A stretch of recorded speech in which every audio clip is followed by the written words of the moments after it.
Is it time? It is time for us to do what we have been doing, and that time is every day. We'll know in a very short period of time, but it looks like it could be something that will be not good. Believe me, not good. I see issue with that. And again, hey. You're not going to be able to insult your way to the presidency. That's not going to happen. I don't know who created Pokemon Go, but I'm trying to figure out how we get them to have Pokemon go to the polls. I'm Ted Cruz, and my pronoun is kiss my ass. So when you think about it, there is great significance to the passage of time in terms of what we need to do to lay these wires, what we need to do to create these jobs.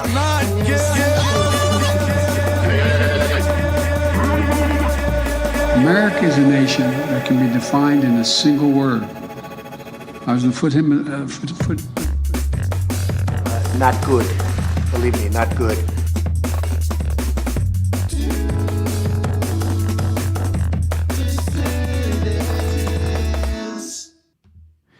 Hello, dissidents. Welcome, one and all, to a Tuesday matinee edition of the Do Dissidents podcast. My name is Keaton Weiss, here with Russell Dibular. He's got to unmute that microphone. Hello. There you are. Beautiful. Beautiful. You know, I feel like post-debate, that intro is a little obsolete. I feel like the debate should just be the intro. I start the countdown actually an hour and a half early and play the entire debate before every show. No, but seriously, I was going to mention to you we should talk to him about reworking this with new quotes. Yeah, because We Beat Medicare has to go in there. Yeah, We Beat Medicare has earned its way in for sure, no doubt about that. All right, so folks, at the rate that we're gaining subscribers, this may very well be the last time we hit the number of the Beast sound drop at 666, because this is what we decided. So one of our followers suggested retiring it when we hit 66,666 viewers. So this is what we came up with. When we first started doing it, we didn't always hit 666, so it was like a thing. Now, I mean, fuck it, let's do it now. Let's try to drop it now. Yeah, probably the last time. We're here right now.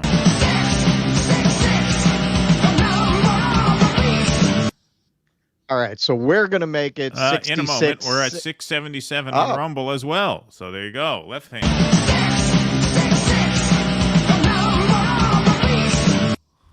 Okay, so in order to recapture the suspense and the accomplishment of it, we will drop it when we're at 66 on all platforms. Doesn't have to be on one platform. When on all platforms, we're at 6,666, we'll hit it. So we're not going to get rid of it. It's a very beloved cue. It's a very beloved part of the show for most people. A couple of people don't like it, but most people like it. But yeah, at 666, it just doesn't make any sense anymore. We usually start the show blowing past that. So like, what is it? What's the point? Right. So we will just raise the stakes. We will raise the threshold for which we hit the 666 sound drop. But yes, a long way we've come. A long way Russell's come. He informed me before the show that this was the 10-year anniversary of his theater being condemned in New York City.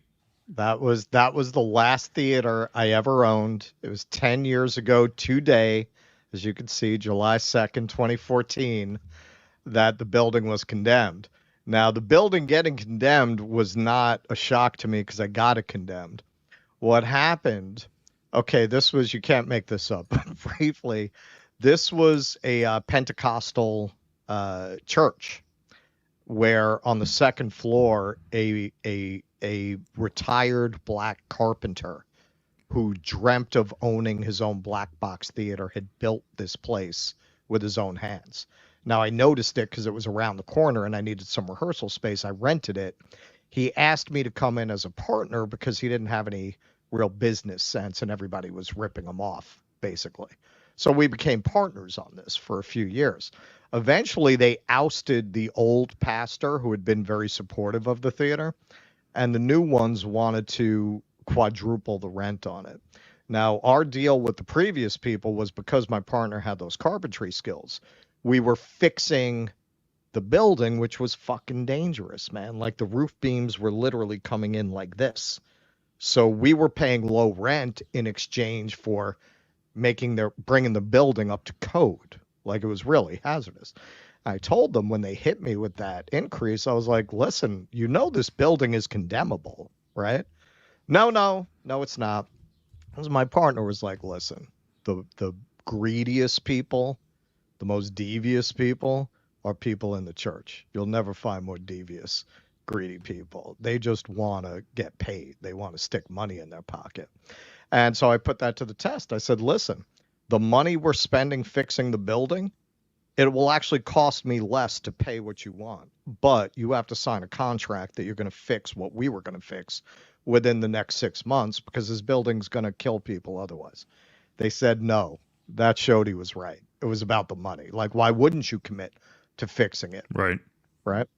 So I still had renters, and I didn't want to fuck them. As a theater person, I know what it would be to have your show get canceled once you've already put all the wheels in motion. So I hired a lawyer, and I said, listen, jerk these guys around until my last renter is out. Tell them I'm going to pay it, then find issues with the clauses. Just jerk them around for 2 months, and then I'm getting the building condemned. So that's what we did. The day my last renter went out, I had my crew come and move all of our shit out. Now, if you call the Department of Buildings, they won't come right away. But if the fire department is called about a hazard and they see a hazard, they will get the Department of Buildings there right away. So I had one of my actors call the fire department and tell them bricks were falling off the building. Yeah. So the fire department came, they went in, they saw those roof beams. They called the Department of Buildings. They saw the roof beams. They slapped that shit on within an hour. So that was how I exited my last space. That's Russell versus the off-Broadway theater cabal. Well, honestly, I did it for my partner, man. I was gonna let it go, but my partner, he was a sweet old man, and he was so invested. He was so heartbroken. He said, they're not going to use my shit. They're not going to take my shit. And he was guileless. That's why he needed me. I knew if he tries to do something, he's going to get caught. Like, he's not going to do it devious. Right. He's going to do it straight. So for him, really, I wasn't going to do anything. But for him, I was like, all right, man, I owe it to the old man. I'll make sure nobody's using his shit.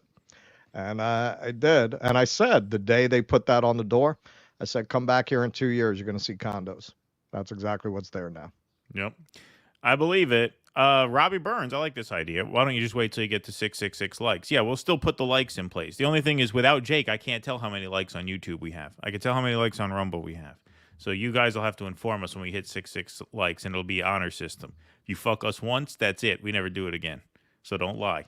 Wait till you hit 666 likes, and then let us know in the chat, and we'll hit it. I think that's good going forward, because that incentivizes you all to hit that like button. So yes, hit that like button, hit that follow button, hit that subscribe button, and let's start. All right, but that'll be in addition to 6,000. Well, obviously, yeah, right, exactly, yep, sure thing.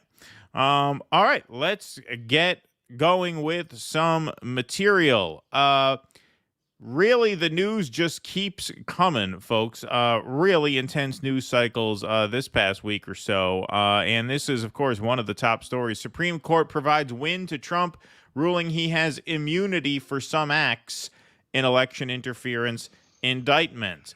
The Supreme Court on Monday raised the bar for prosecuting Donald Trump, ruling that he has immunity for some of his conduct as president in his federal election interference case, but maybe not for other actions, adding another obstacle for special counsel Jack Smith taking the case to trial.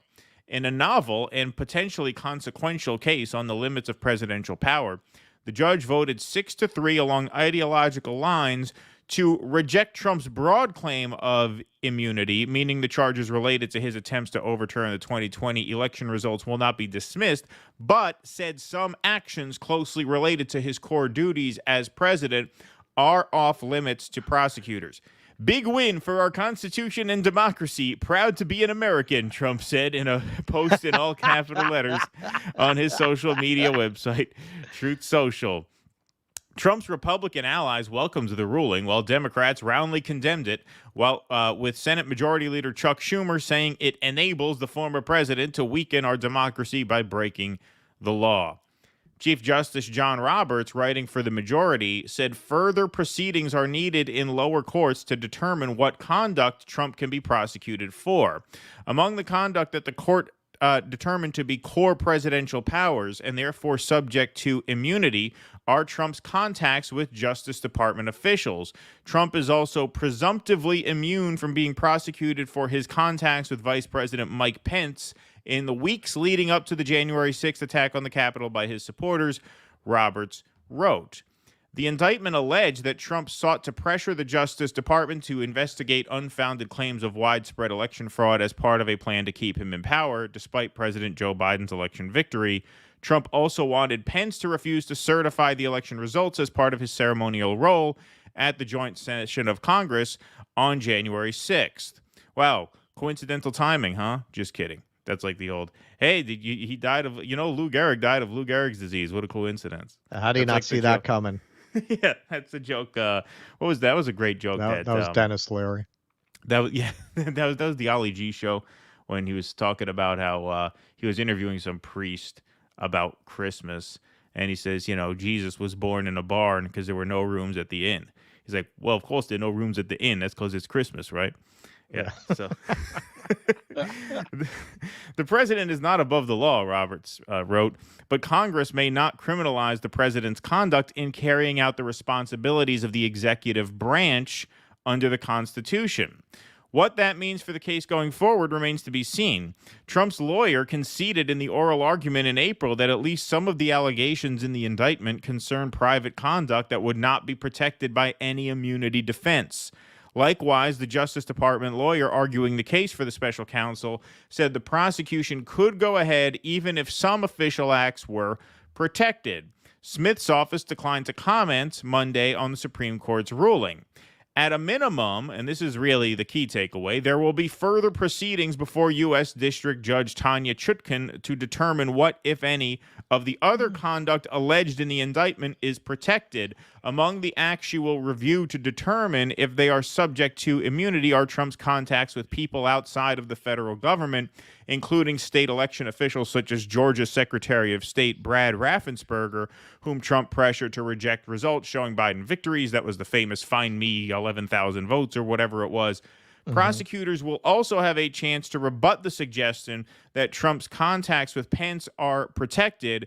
That determination would hinge on whether prosecuting Trump for those actions would pose any dangers of intrusion on the authority and functions of the executive branch, Roberts wrote. Okay, so what this has the effect of doing is delaying the trial until long after November.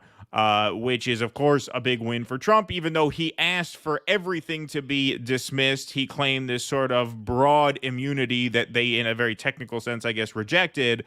Obviously, the key thing as the calendar nears closer to November is, can you get the trial pushed back till past then? And it seems like almost certainly that is the case. Not only is that the case, but the way this also impacts things is Manhattan prosecutors have now agreed to delay Trump's sentencing. So the sentencing for the Stormy Daniels case, which was supposed to happen on July 11th, that looks like it will almost certainly be delayed now, as both legal teams have agreed. It's the judge's call. The judge could speak on this at any moment.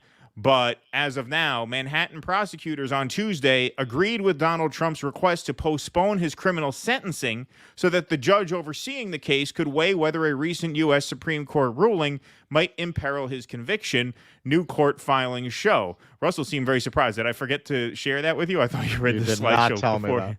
Nope. It's so funny. There was something even bigger.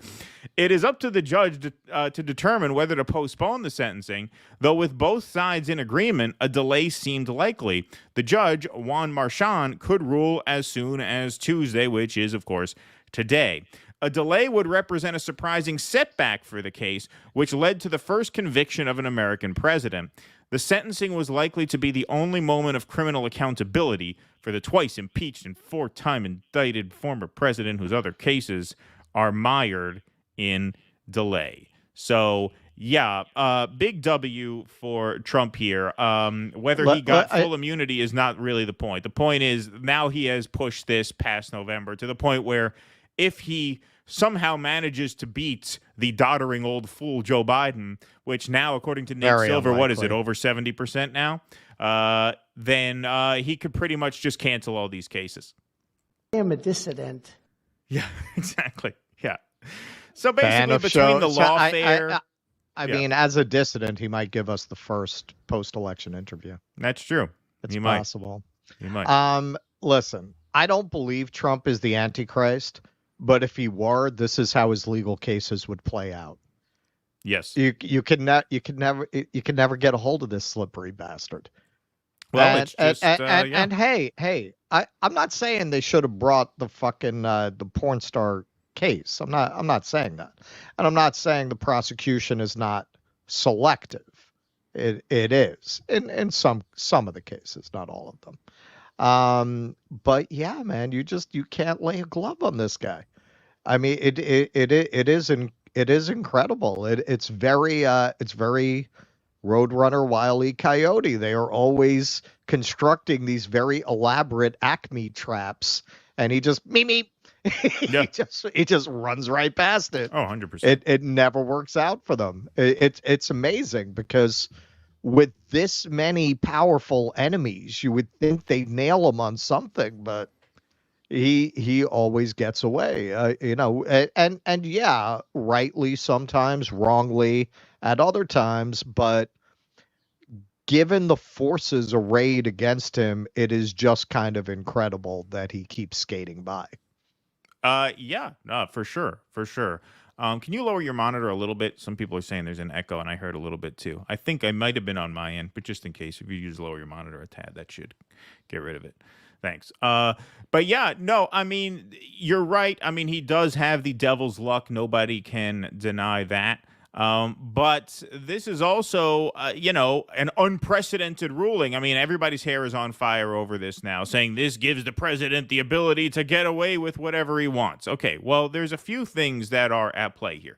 Okay, number one, a sitting president cannot be arrested. A sitting president must be impeached and convicted. So, yeah, you're in this kind of unprecedented territory where you have a former president prosecuted with crimes while also running to be the president again. That creates an unprecedented situation. You also have, an unprecedented circumstance of the country having devolved to such a point where the choices for president are two criminal clowns like Joe Biden and Donald Trump. That's part of why this is unprecedented, right? Because usually democracy is what prevents this thing from happening. The reason this hasn't come up before in our 246 years as all the self-righteous pundits, never in the history of this nation has this happened.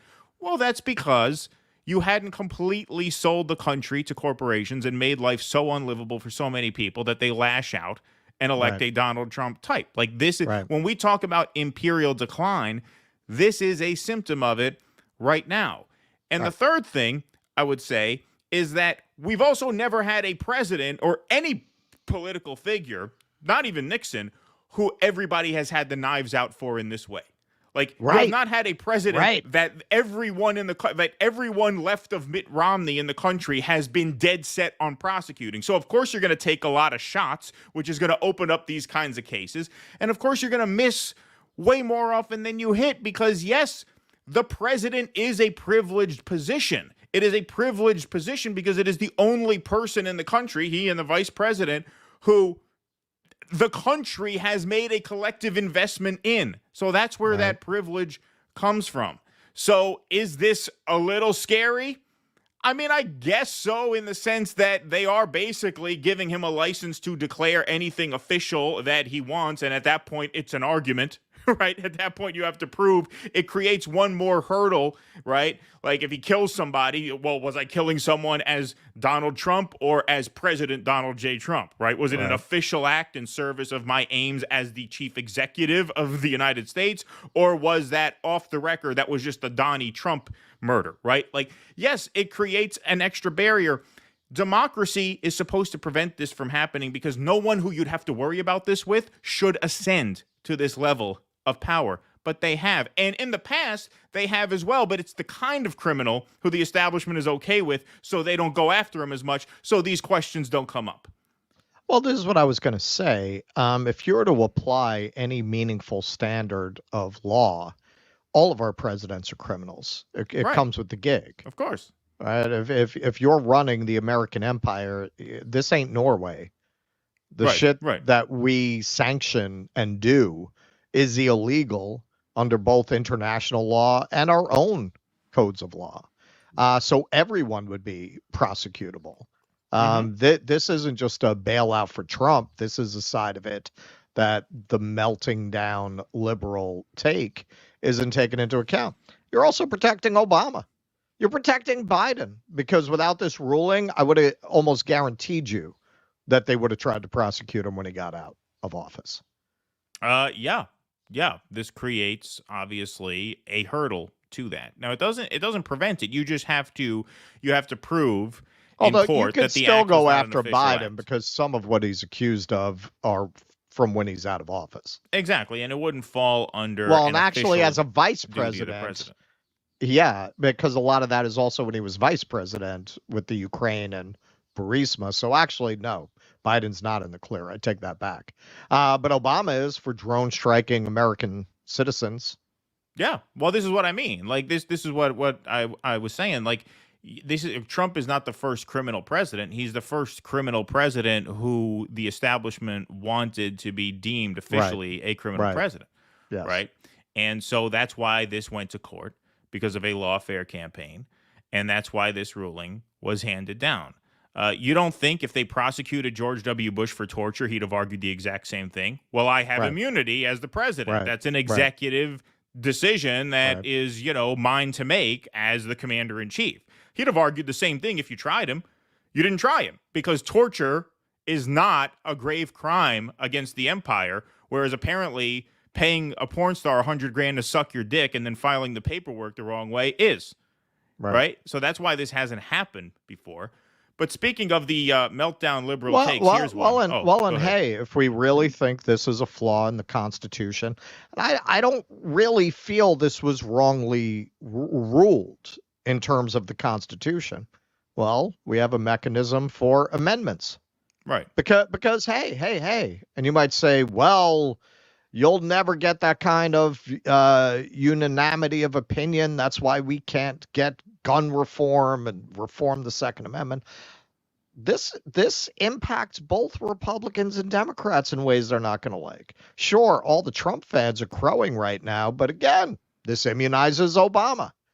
It immunizes Biden for certain things. So you might be able to build a national consensus around an amendment that would hold presidents accountable.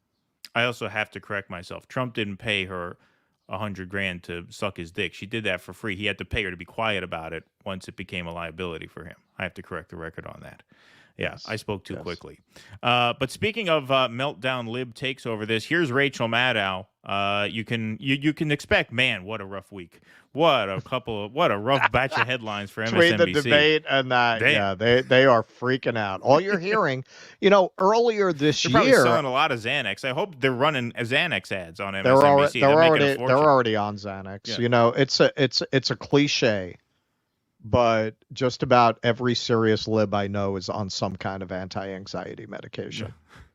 Yeah. It's that combination of being neurotic and trusting institutions, so that when the doctor tells you to take a pill, you're just going to take it. Well, they're gonna have to up the dosage after this, because here's Rachel Maddow talking about this ruling. I really did not expect that they would do this. And they, Donald Trump and his counsel asked for this 100% absolute immunity thing, which was insane. I would say they got 105% of what they were asking for. They got immunity from this court, despite some of the language in Justice Roberts' ruling saying that there was some measure of humility here, some measure of restraint. The practical impact of what they have done is to give Trump immunity that even he and his counsel did not ask for. And given that the hypotheticals over the course of these arguments, as you rightly pointed out, included things like, can the president assassinate a rival? I think we have to look at the Supreme Court's affirmative answer to that. Yes, you can. With as much seriousness as it deserves. I mean, this is a death squad ruling. Okay. So and Russell, you made this point earlier.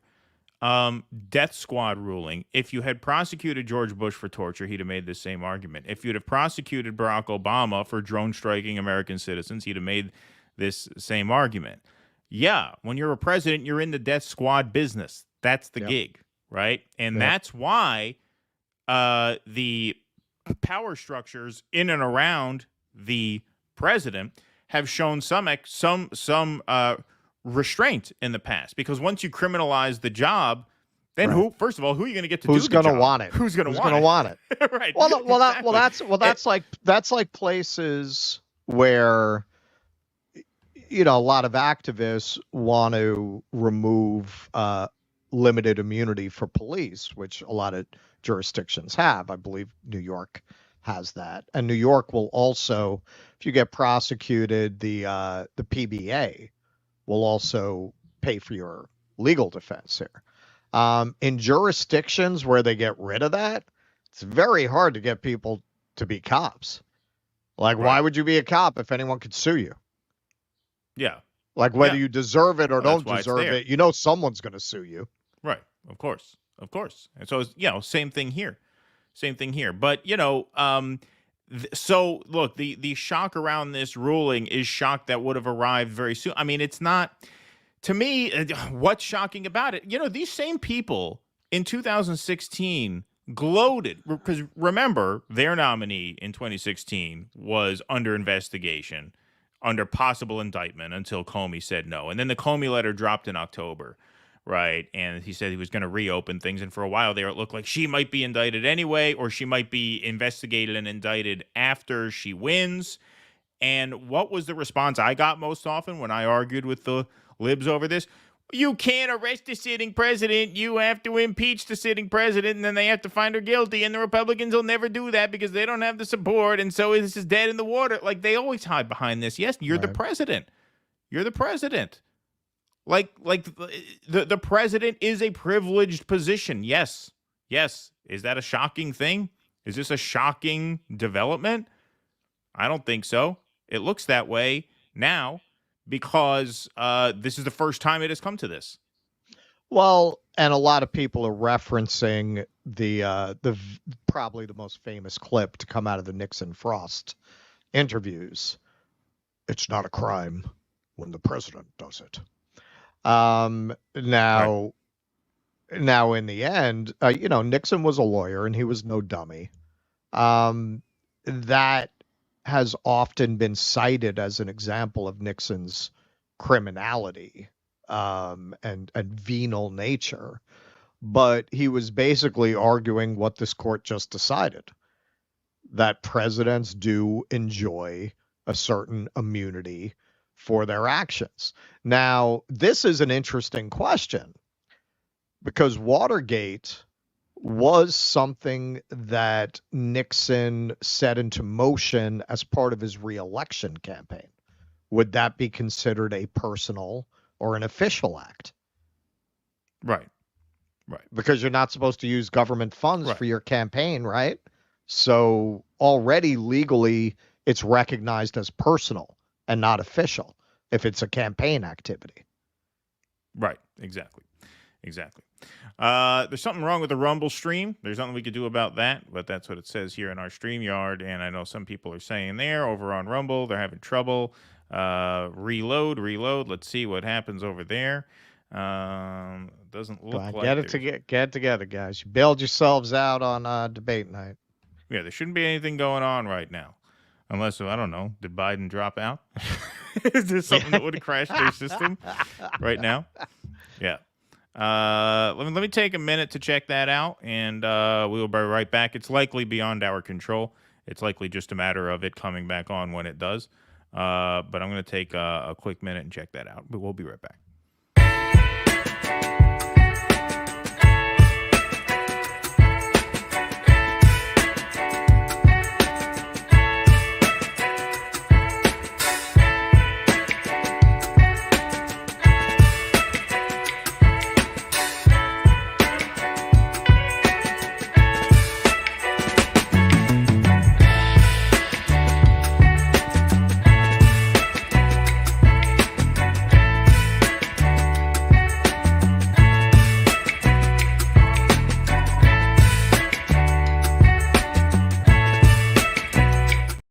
Okay, it seems to be working. I just checked the link. I just opened it up, and it seems to be okay. So maybe refresh your link. If you're watching on Rumble, maybe just hit the refresh button, because on my end, it worked fine. I just checked it on the computer.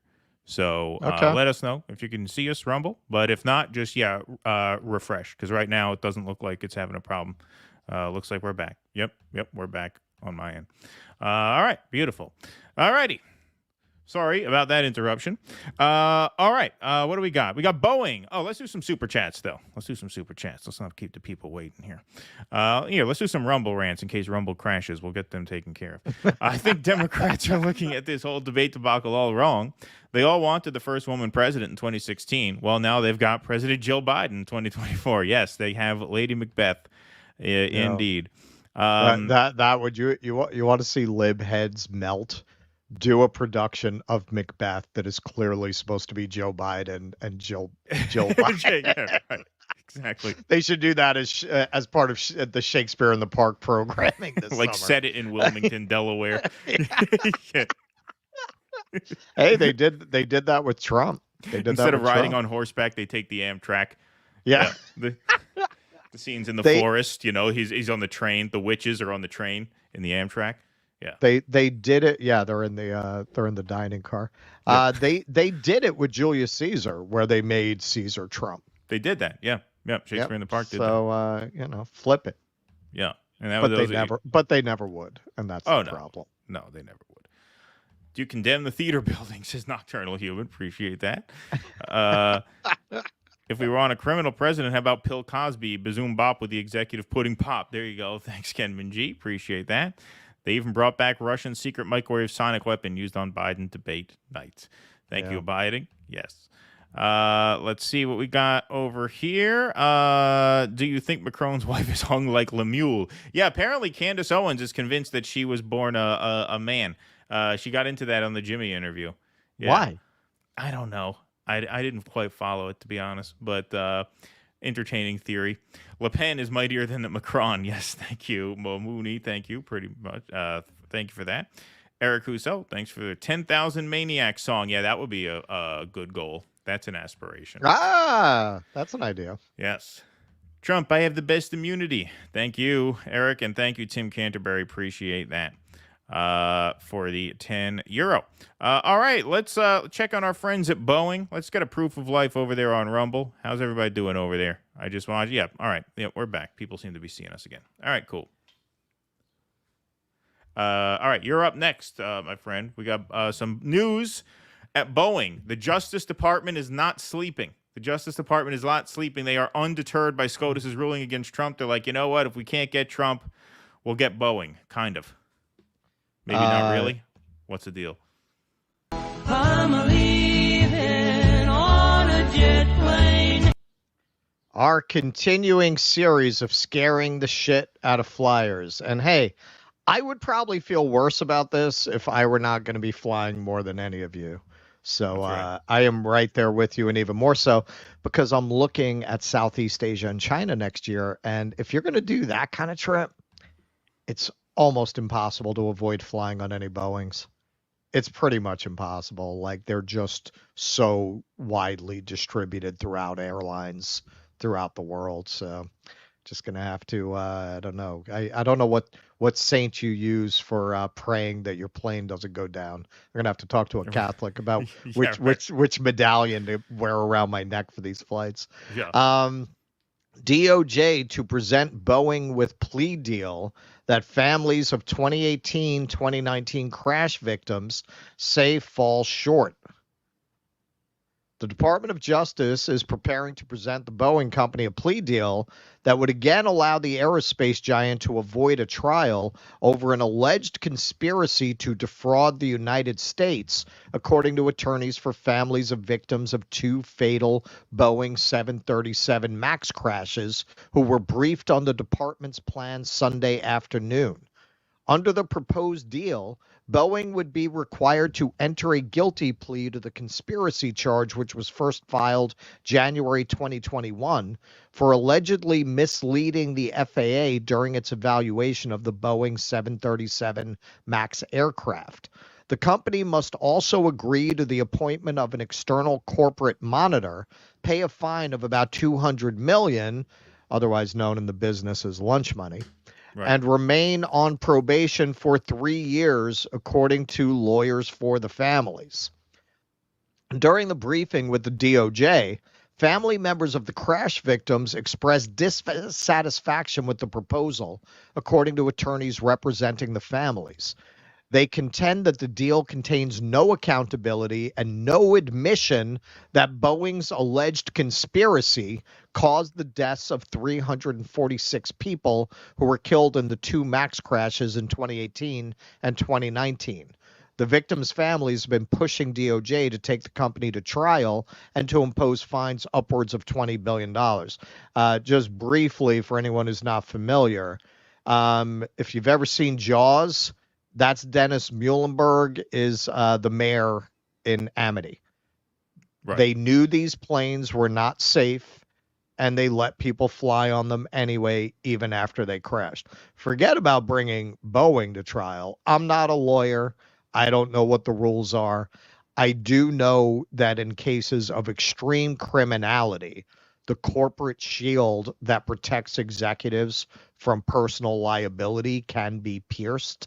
If ever there were a case where the CEO at Boeing and others who knew in the C-suite at Boeing that these planes were not safe and lied to the FAA about it, should be held personally liable in addition to whatever action they bring against the company.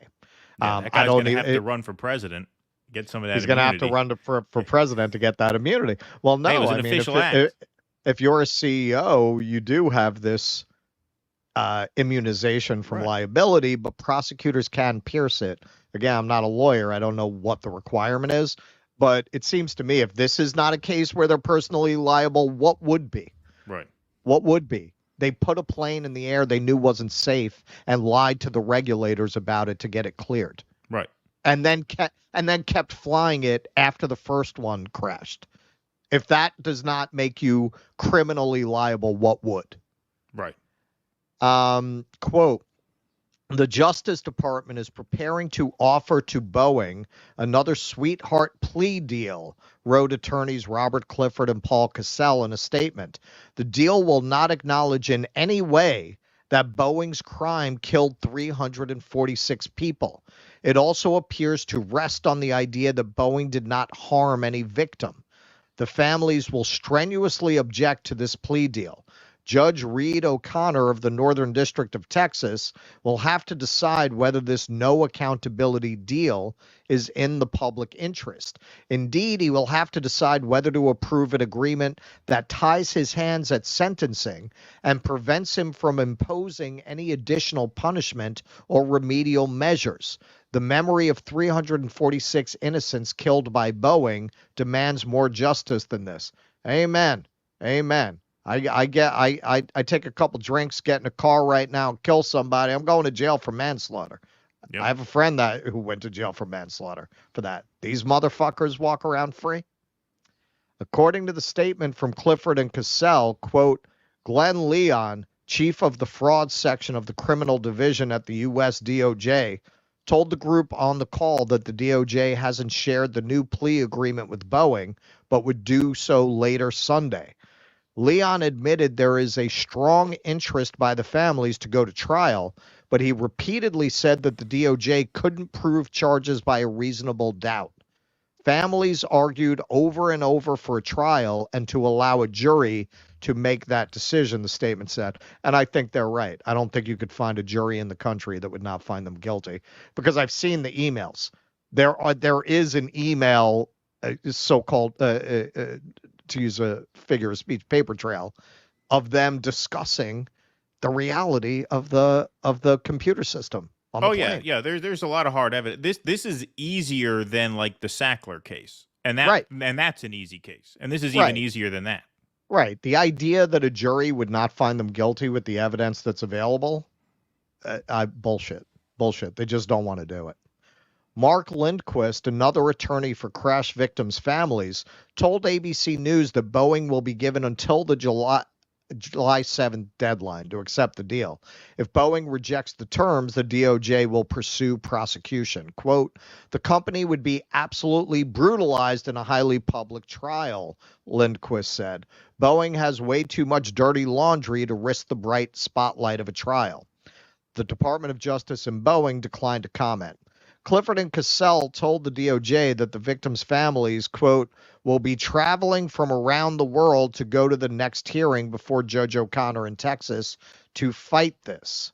The deferred prosecution agreement was put into place in the final days of the Trump administration when the DOJ charged Boeing in a criminal information indictment. That's this is a symptom of our declining idiocracy.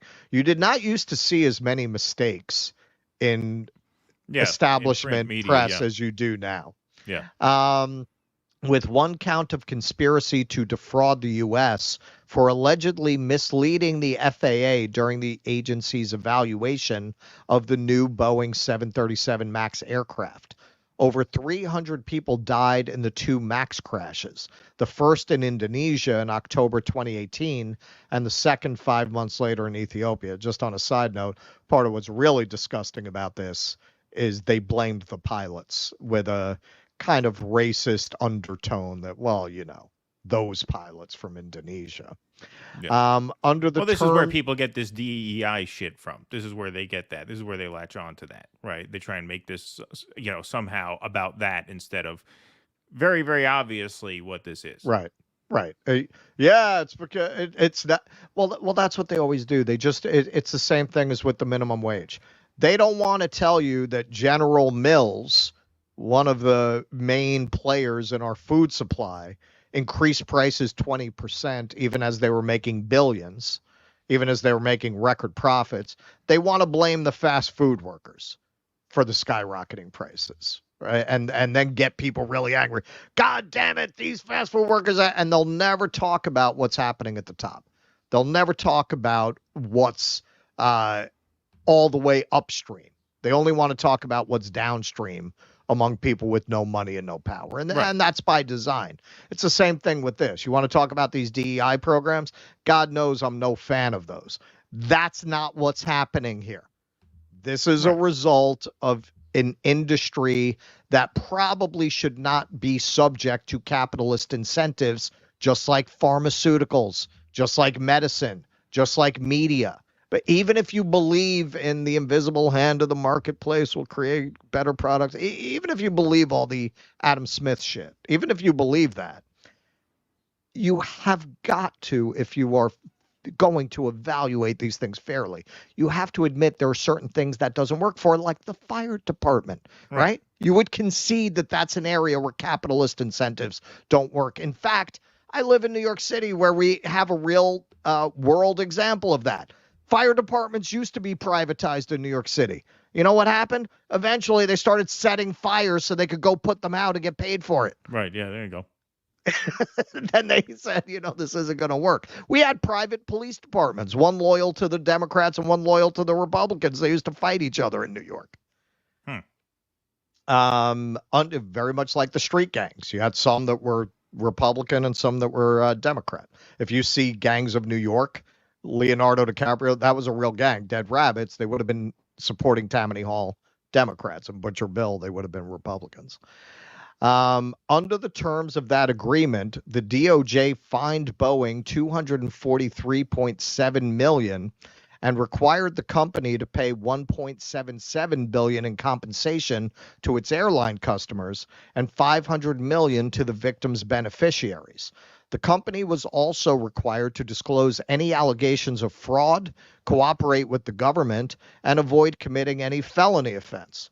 Under these conditions, the DOJ agreed to defer criminal prosecution for 3 years.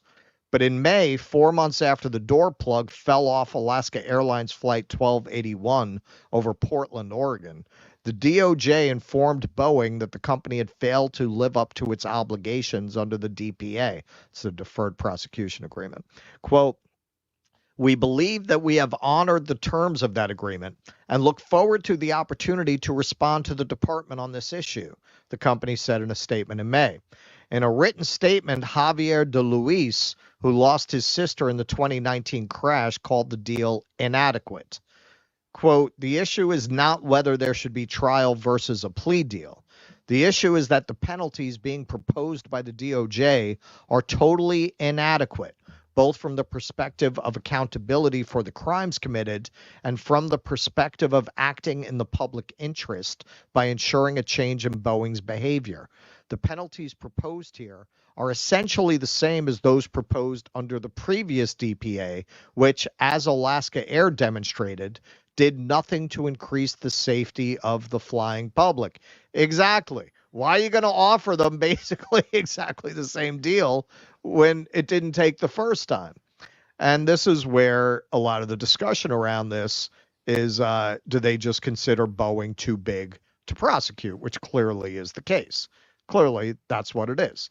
If this were a corner bodega, they'd be prosecuting them because it's Boeing, and we've talked about this. And again, capitalism is supposed to create all of these competitors so that the best rise to the top. Well, that theory does not take into account barriers to entry. The barrier to entry in constructing jet planes that can carry hundreds of passengers is so high that you only have two companies that really do it, with a few minor players in the space that usually develop smaller, narrow body planes for shorter trips. But for these kind of big jumbo jets, you have Airbus and you have Boeing. That is a failing of capitalism. That is a failing of capitalism, that you are reduced to having these two companies and no competition to improve quality. Boeing partly was able to get this way because they have a virtual monopoly. Right, because in order to build up something that is now a competitor to Boeing, what do you need? You need investment. Well, where are you going to get that investment from? The best investments, if you're an investor, are in the companies that already exist. Right. They're already there. Right. Why would you invest why in would any you other risk a company new for startup? Boeing? Why would you? Yeah. I mean, Boeing, they have contracts with the government. I mean, they have guaranteed revenue streams every time a war breaks out. Who would invest in a startup? So, yes, the barrier to entry is too high to even call it a real barrier, in the sense that it's not even surmountable, right? It's beyond an obstacle. These just become these giant behemoths, which is unhealthy as it is. Now you have them go rogue and start breaking the laws left and right. What do you do? There was the 2008 financial crisis. Too big to fail means too big to jail. Well, I even said that a few weeks ago when we covered one of the Boeing stories. That seems to be the case with these guys as well. Right. Well, if suppose they bring the kinds of fines that Boeing really deserves, like billions, and you bankrupt Boeing, what do? The government would have to take over Boeing. Like, you could not just let the capacity to manufacture airlines go away. Exactly. So the company would have to be preserved. It would have to be nationalized. Yes, of course. I mean, that is the solution that's sort of hidden in plain sight. I agree. Well, which is what I advocate for. I think Boeing should be nationalized. All right, folks, we are going to take a little game break here to hear from a word from our sponsors. That's right. If you want to support this program, you can do so by going to patreon.com/DoDissidents and becoming a member. We've had some members sign up recently. We just had a couple of supporter-only streams. Benefits of becoming a member and supporting this show include your name up in lights here on the Patreon scroll. You also get access to our weekly post-show Q&As, which are after every Sunday night show. Those are exclusively on Rumble. You also get access to 2 supporter streams per month. Those are exclusive supporter streams, interactive live streams where you can call in and talk to us and watch us do some content. Those happen twice per month. We're going to try to, we haven't finalized it yet, but now that we are on the 3-stream weekly schedule, since it is July, we're going to try and schedule those at more regular intervals so that they are more predictable to schedule moving forward. But to help us out, like I said, Patreon, Substack, and Locals. You can go to dudissidents.substack.com to join our Substack as a paid member or a free member, but paid members get the perks.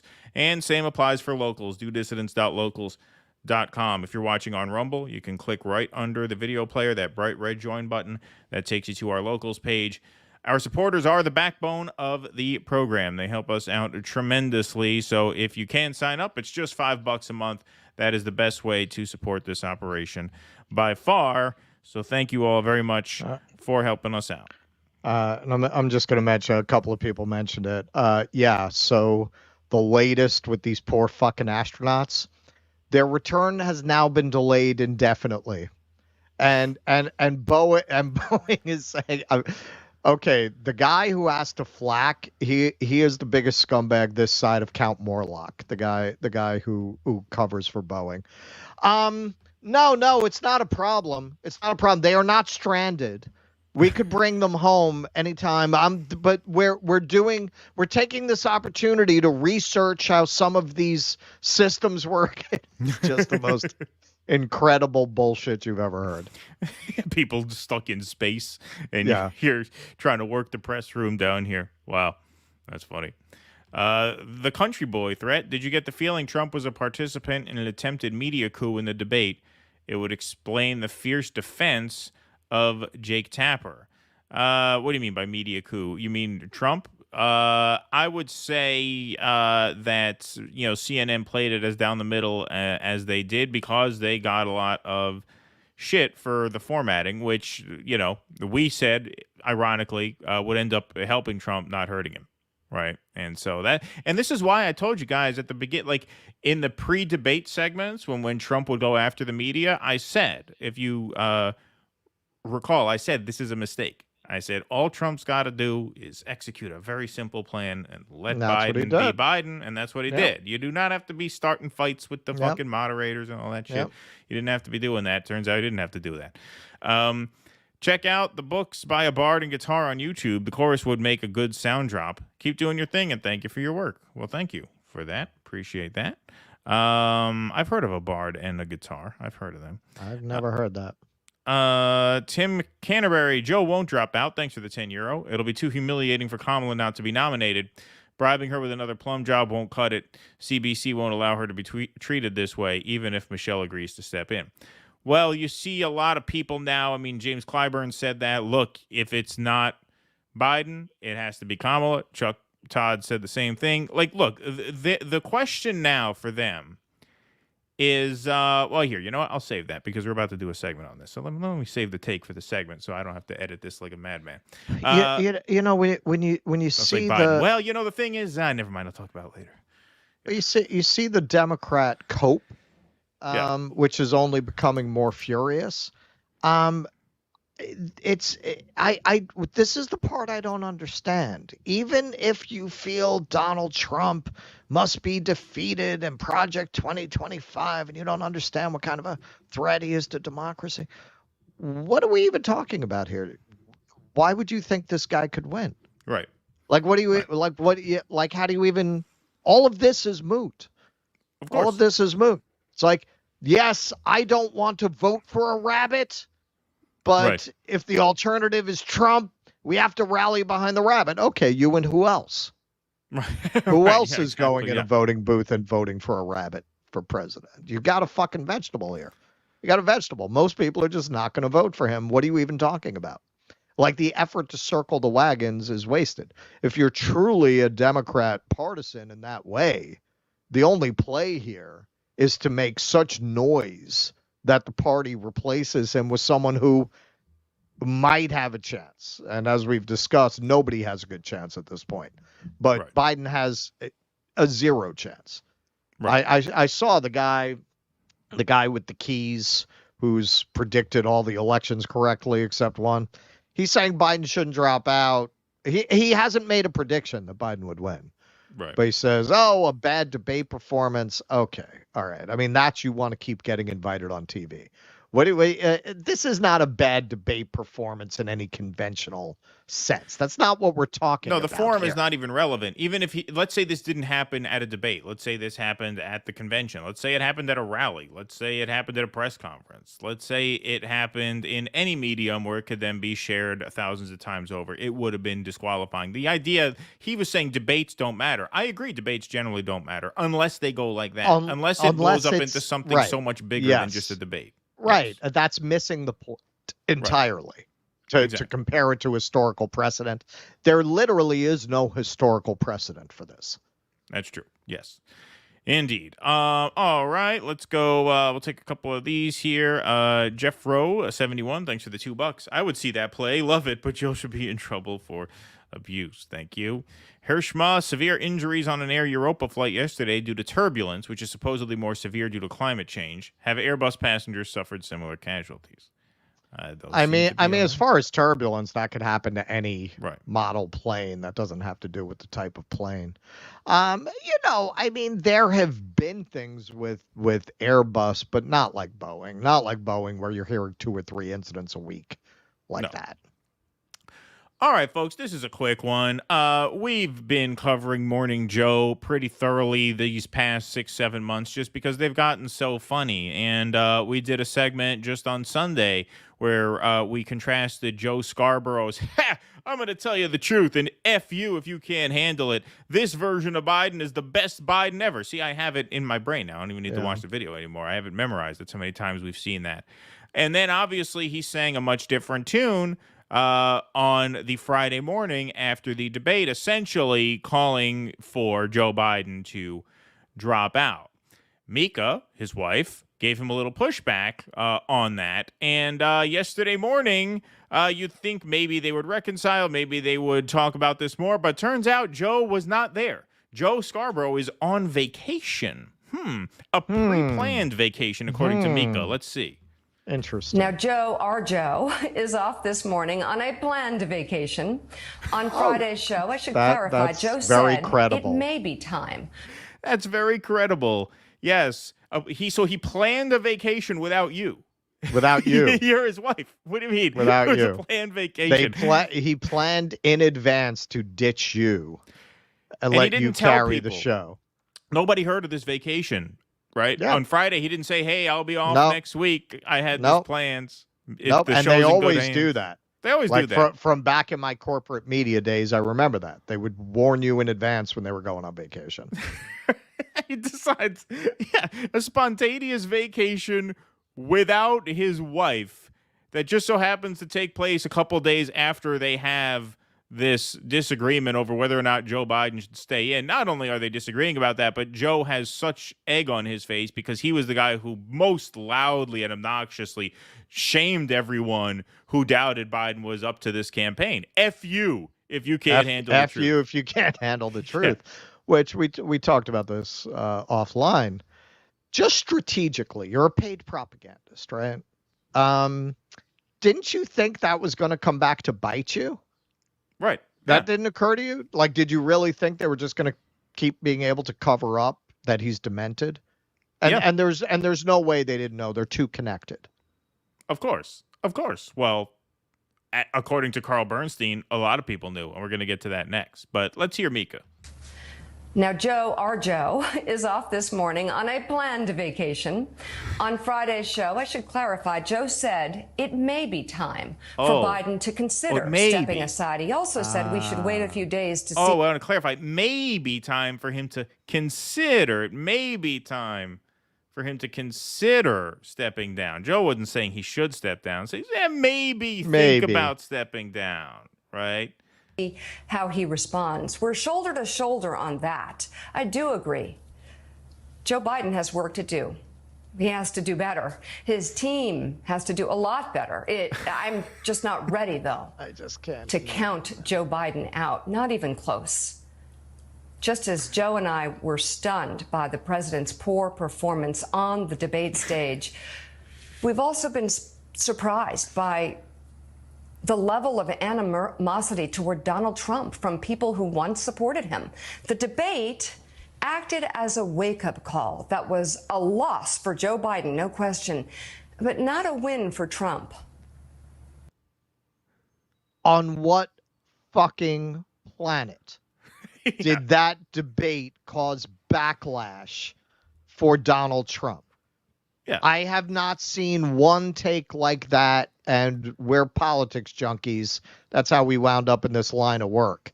You know, people ask me about doing the show. I say, well, the perfect job is doing what you would do anyway and making it your living. Right, exactly. I didn't start checking the headlines as soon as I wake up when we started doing this. I did that anyway. That's how we wound up doing this. So that's how my friend convinced me to do the show in the first place. He said, listen, you talk about this shit anyway, just record it. Maybe some people will listen to it. Just make it your job. Yeah. You're doing it like it's your job. You might as well make it your actual job. Right. I have not seen one person who supported Donald Trump the day before that debate come out the next day and say, you know, now I really have to rethink things. Like, what are you fucking telling people? Cite one fucking person. You can't, because if there were one person, you'd play the tape. You'd play the tape gleefully. All the liberal pundits would be playing that tape. There is no such. Who came away from that saying he did a bad job? No, nobody. I Like, mean, they if said you he lied, minded but they that didn't Trump say... was a degenerate liar, Right. you wouldn't have supported him this long to begin with. Right. Yeah. But the other line of just such obvious okay, so they had a disagreement. We covered that on Sunday. They had a disagreement where Joe seemed to want Biden out. She seemed to want Biden to stay in. And apparently, I mean, they must have gotten a lot of feedback about this. Ooh, you know, trouble in the House of Scarborough, right? So what's going on? So you would think, okay, even, and I don't believe for a second that the vacation was planned. I mean, none of the evidence says that. But let's just, let's assume it was planned. Let's assume this guy planned a vacation away from his wife 4 days after such an enormous, you know, news event as a presidential debate. Let's just assume he did that. In the middle of, right in the heart of election season. Right. Yeah. Let's just assume he did that. You'd think you may want to put it off one day so you could come and have this conversation with your wife if she's saying, hey, Joe and I agree on this. Maybe, I mean, I don't know, if I, like, the good husband in me would say, show up next to her and talk through this right on the camera. You go, I'm going to split for vacation without my wife and let my wife go on and try and do my backtracking for me. Wow. Yeah. That's the kind of guy you are. Well, Scarborough has shown something we didn't think he's capable of. Shame. Yeah. I think he's humiliated. Yeah. Because he knows everybody is playing his FU. This is the best Biden moment on loop. Well, Everyone with a take on this is showing that clip. I think he's humiliated. I really do. Well, yeah, I mean, how could you not be? And if you actually, but see, this is why I don't believe that these people actually think the stakes are this high. If you believed the stakes were this high, you'd have been trying to solve this problem a year ago, not waiting until it blows up in your face when it's almost too late, to the point where now you're faced with an impossible question. And this is where I do give some credence to, or I would say I would award some points to the opinion that you should just stick with Biden. Now, if your goal is to win the election, then you can't stick with Biden, right? Because Biden is by far the worst candidate to actually win, besides Kamala Harris, evidently, oddly enough, right? Yeah. Big coincidence. She's in the VP spot. But anyway, yeah, if you want to win, you have to dump Biden. I am somewhat sympathetic to the If you want to argument. have a small chance of winning. A small chance of It winning. probably will not work. Well, this is But why this definitely won't work. Well, yes, and this is why I'm somewhat sympathetic to the argument that you stick with Biden not for the sake of winning the election, but for the sake of minimizing damage to the party moving forward. If you say, okay, look, Biden's got 0.5% chance at winning, whoever we put in has a 5% chance at winning, do we really want to go through the trauma of doing all of this now and proving to our voters we could give a fuck about them under any circumstance? We're going to not even let the delegates pick the nominee. We're going to let the DNC pick the nominee themselves after the convention, which is a possibility. But if the delegates do it, that's bad enough because you obviously lied to your base for a year specifically so you could box them out of the nominating process. Right. Do we want to go through all that just to lose anyway, since we're almost certainly going to lose anyway? Like, on that level, I'm sympathetic to the idea that we just have to go with the line of bullshit that, no, we had a primary, the voters picked Biden, it's Biden, that's it. Or if not Biden, it's his vice president who's going to lose anyway. Like, that might be the better way to do it, considering you have such a little chance to win anyway. Okay, first of all, their voters, as I demonstrated with my Pod Save interviews, you put a bowl of shit in front of them, they'll eat a bowl of shit. That is true. They're not going to get into the delegates. All you have to tell them is it's a parliamentarian thing you wouldn't understand. They'll go, okay, right, okay, I guess that's how they had to do it because that's the procedure. Yeah. They don't have to worry about their voters. Their voters are fucking lobotomy cases. In terms of damage to the party, I mean, that's a wash. Is it going to be less damaging to the party for them to have to walk around through November pretending Joe Biden does not have dementia? Is that really going to be less damaging than just throwing up Gavin Newsom and losing? Probably not. You're probably right. But like I said, I think, the argument, if I had, and I won't even say devil's advocate since I'm not especially invested in the Democrats anyway, so it really doesn't matter to me what they do. It would be fun to have a brokered convention, especially since you're going to be there. So just for entertainment value, I hope that's what happens. But I think, you're right. I mean, most of their base will fall in line no matter what. But I do think that is just a big to-do for something that is almost certainly going to fail anyway. Like, I am sympathetic to that. Like, listen, we're probably fucked anyway. Well, we're going to go through we're going to have a brokered convention now, only to shove up Gavin Newsom is probably done anyway. Yeah. The position you are putting every elected, also, they're going to look at the down ballot and what it's going to do to the down ballot if you're forcing all of the House and Senate candidates to pretend that Joe Biden does not have his brains leaking out his ears. Well, yes, that you're right. That is probably the strongest argument to swap him out. Is that listen? Yeah, the presidency's probably gone, but are we going to make, for example, Bob Casey, which we'll show later, are we going to make a guy like that humiliate himself every day by supporting the president? That to me is probably the strongest one, because that one actually affects races, right? Whereas. I mean, this, as Bill Maher said, this election, I mean, the presidential election is pretty much, I mean, how could it not be? How could it not be? Yeah. All right. Let's move on here. Blanco SoCal. When someone keeps talking about someone else they hate, it almost always comes off as hey, I think you want to get a room. Geez, we get it. Trump is your crush, but Stacey can't know you like him. Thank you. Producing the Biden Macbeth play now, actually. That's Declaring Independence. That's Jose Vega. What's up, Jose? Hey, stick around to the end, Jose. I think you'll like what you see. If you notice, Russ is repping your swag today, too. Yes, indeed. All right, let's go here. Where is this? Hiroshima Air Europa plane was a 787. Surprise.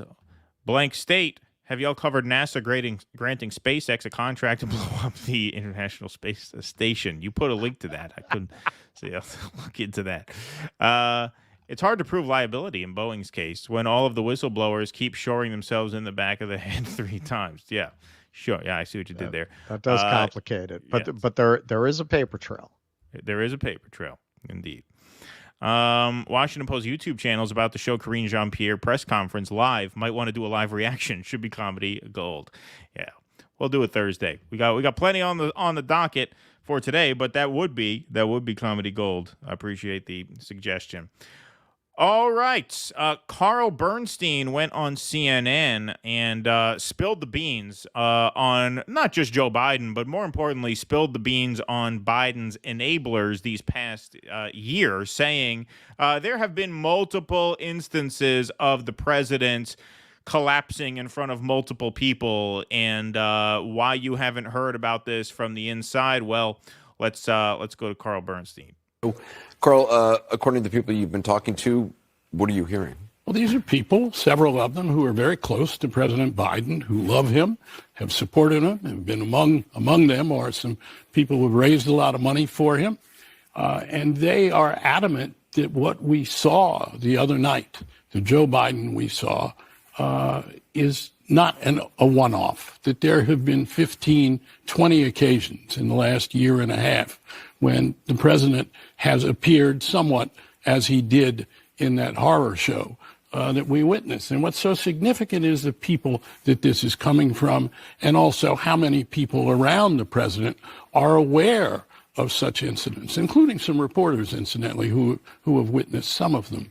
But here we see tonight, as these people say, President Biden at his absolute best, and yet he's talking about what he's talking about is Biden at his absolute best. Literally a 4-minute speech about the Supreme Court on teleprompters. On teleprompter, yes, 4 minutes. Okay, Biden at his absolute best. All right, we'll let that go for now.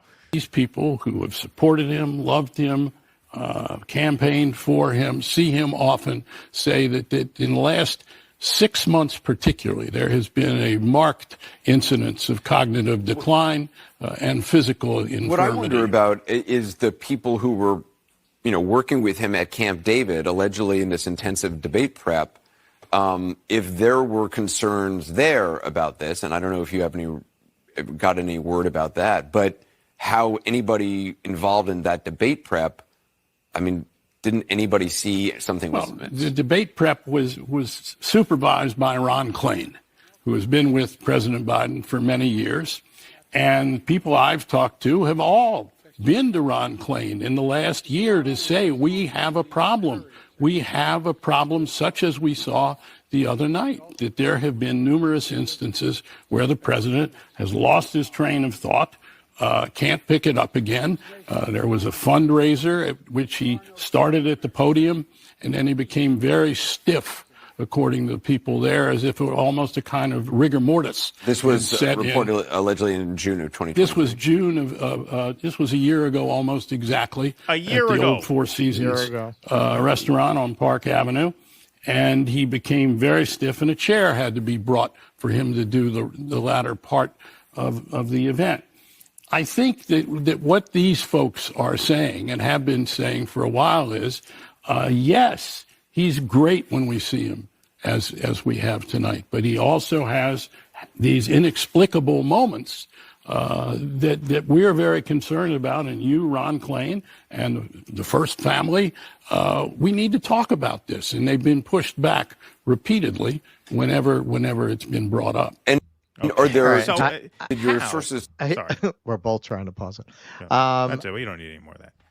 All right. I just want to point out, very much as in all other areas, it seems, cinema, literature, education, music, people's standards have been so systematically lowered that you have Carl Bernstein there. Oh, yeah, when people see him like this, it's great. No, at his best. Imagine this man running in 1955. Right. Yeah. Yeah. Are you kidding me? We would say, are you kidding me? Are you kidding me? Nobody would even consider voting for somebody like this.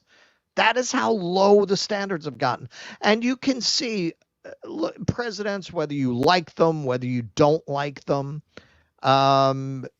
Eisenhower, Johnson, Nixon, Carter even, none of these left you feeling they're not intellectually up for this job.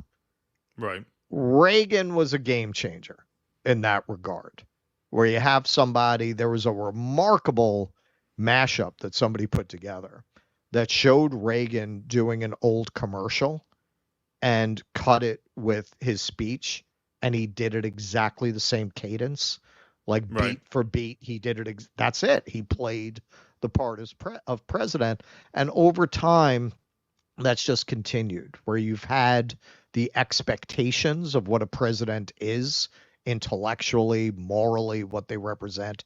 You've just had it systematically decline. Now, you might say, well, Barack Obama was smart and he was talented. Sure, he was also what? A one-term senator? He had no real accomplishments to speak of. That would not have flown 50 years ago.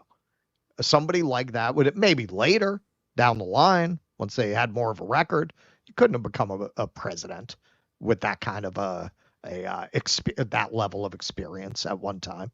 Our expectations of what's acceptable in that office have been systematically lowered over time, to the point you've got one of the great reporters of his generation sitting there parroting the party line, even as he's lending some truth. He's also, what he's saying is fucking absurd. Bernstein's been around. He knows better. Fucking Nixon was Augustus compared to this guy. Biden was Augustus compared to this guy. He's saying this was Biden at his best. Right. Nowhere what are you near talking at about? his best, right? So maybe, I don't know, he's trying to put a little window dressing on his point there. But the point of that is, and this is what we've been asking ourselves since Thursday, is, okay, here you have a very credible reporter coming and saying that people very close to Joe Biden have been noticing this for a year. He says 15 to 20 instances. I'd be shocked if it wasn't much more than that. Maybe those are the examples he has been explained by people who have talked to him. Well, and with this not to cut you off, but with this fundraising story he told, okay, so that happened a year ago. These people talk. Everybody fucking knew about it. Of course. Why on earth did you think you were going to be? I mean, it's just sheer fucking hubris to think that this was not going to happen. What did you think? We're not insiders. We weren't privy to that story. And we've been saying for over a year what's going to happen when he has to run a campaign. And we're not the only ones who have been saying that he got away with it in 2020 because they were able to hide him in a basement. Of course. That once he had to go do a real campaign, this was going to blow up in their faces. You have people who had inside information. Why didn't the donors run that party? Why didn't they, as soon as that happened, they had to bring out a chair for this guy, say, this isn't going to work. It isn't going to work. That was a year ago. That was 1 year ago where they could have done everything on the up and up. He could have withdrawn. They could have had a primary. They'd have rigged a primary for Newsom. Nobody would have noticed or cared. In their base, you would have had the 30% of the base, the Bernie people. They rigged it. Yeah, big surprise, schmuck. Yeah. Right? Yeah. That's what would have happened. But the point of that actually relates to what I think the main takeaway from this is that you have a credible reporter saying that people around Biden, very close to Biden, knew this was a huge problem going back a year, and that they were essentially stifled by Biden's inner circle, by the family and by his, top two sort of staff team. How, if you are terrified right now, as so many Democrats are, that Donald Trump is going to win this election, how could you not be equally furious at the Democratic Party? Right. Where is the outrage from the Pod Save America people? You have your John Favreau. Yeah, Biden, he didn't show up last night. You were Obama's speaker. You know how this shit works. Where is the outrage at the party? These people think we are about to become 1933 Germany. It's very obvious that the people who they tasked with preventing that from happening have been lying to their faces repeatedly for a year, telling them they were on this and they weren't on it. Where is the outrage? The fact that there's no outrage is why I've been saying for years you must dem exit, not just because of the leadership, because of the voters. If people won't get pissed off about this, if libs won't get pissed off at their party over this, they'll never get pissed off at them for anything. They'll let anything go. Yeah. Well, and you remember, because there wasn't that Biden love that there was for Hillary. There were genuine Hillary fanatics. There never were people like that with Biden. So the libs, to justify their vote, remember they kept saying, well, we'll get Biden elected and then we'll hold his feet to the fire. Yeah, right. The guy fucking melts on stage and you're still supporting him. Hold his feet to the fire. You guys are going to hold a Democratic president's feet to the fire. What, in between fucking mimosas at brunch, you fucking idiots? No, this really is a satire. It's a satire. How mindless can voters be? How partisan and tribal can voters be? If you are running around saying he's an old workhorse or it's a cold or don't you dare abandon him. And at the same time, I will again point out, these are the same people who can't tell you enough about how much they think Black Lives Matter. This man has done more real damage to black and brown people than any living and active politician. And I have put to libs many times, I've said that, and I've said, name one person who has done more real world damage to those communities. I haven't had one of them name anybody. They know. Of course they know. But they won't say anything for the same reason they will not say anything. The guy can literally malfunction at the biggest moments of not just his life, but according to the liberal base, not according to me, but according to the liberal base, probably the most consequential moment in American history, according to them. If they think Trump wins, it's all over, this was the biggest moment of the campaign. This was one of the most pivotal moments in the history of the country, according to them. He shits the bed, and they're still, well, you know, he had a cold, he was this, he was that. Even if you are still backing him, you should still be furious at the media and his inner circle for gaslighting you about this. Even if you're still backing. Never. Yeah. That's too much cognitive dissonance for them. Because it's all a show. It's all a show. It's all a lifestyle brand. They could not even imagine being at odds with the establishment and the media. Nancy Pelosi is a fucking criminal in broad daylight.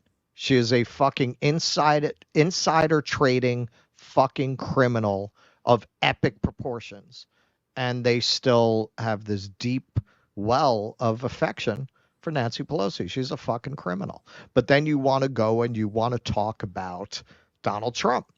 The Trump family, I will say this in all seriousness, and I challenge anyone to prove otherwise. Next to the Biden family, the Trump family, these are the Waltons, not the Walmart owners, the TV show. They are squeaky clean, puritanical angels compared to the Biden family. If you actually sit down point for point and go through the history, the Trump family are paragons of virtue next to the Bidens.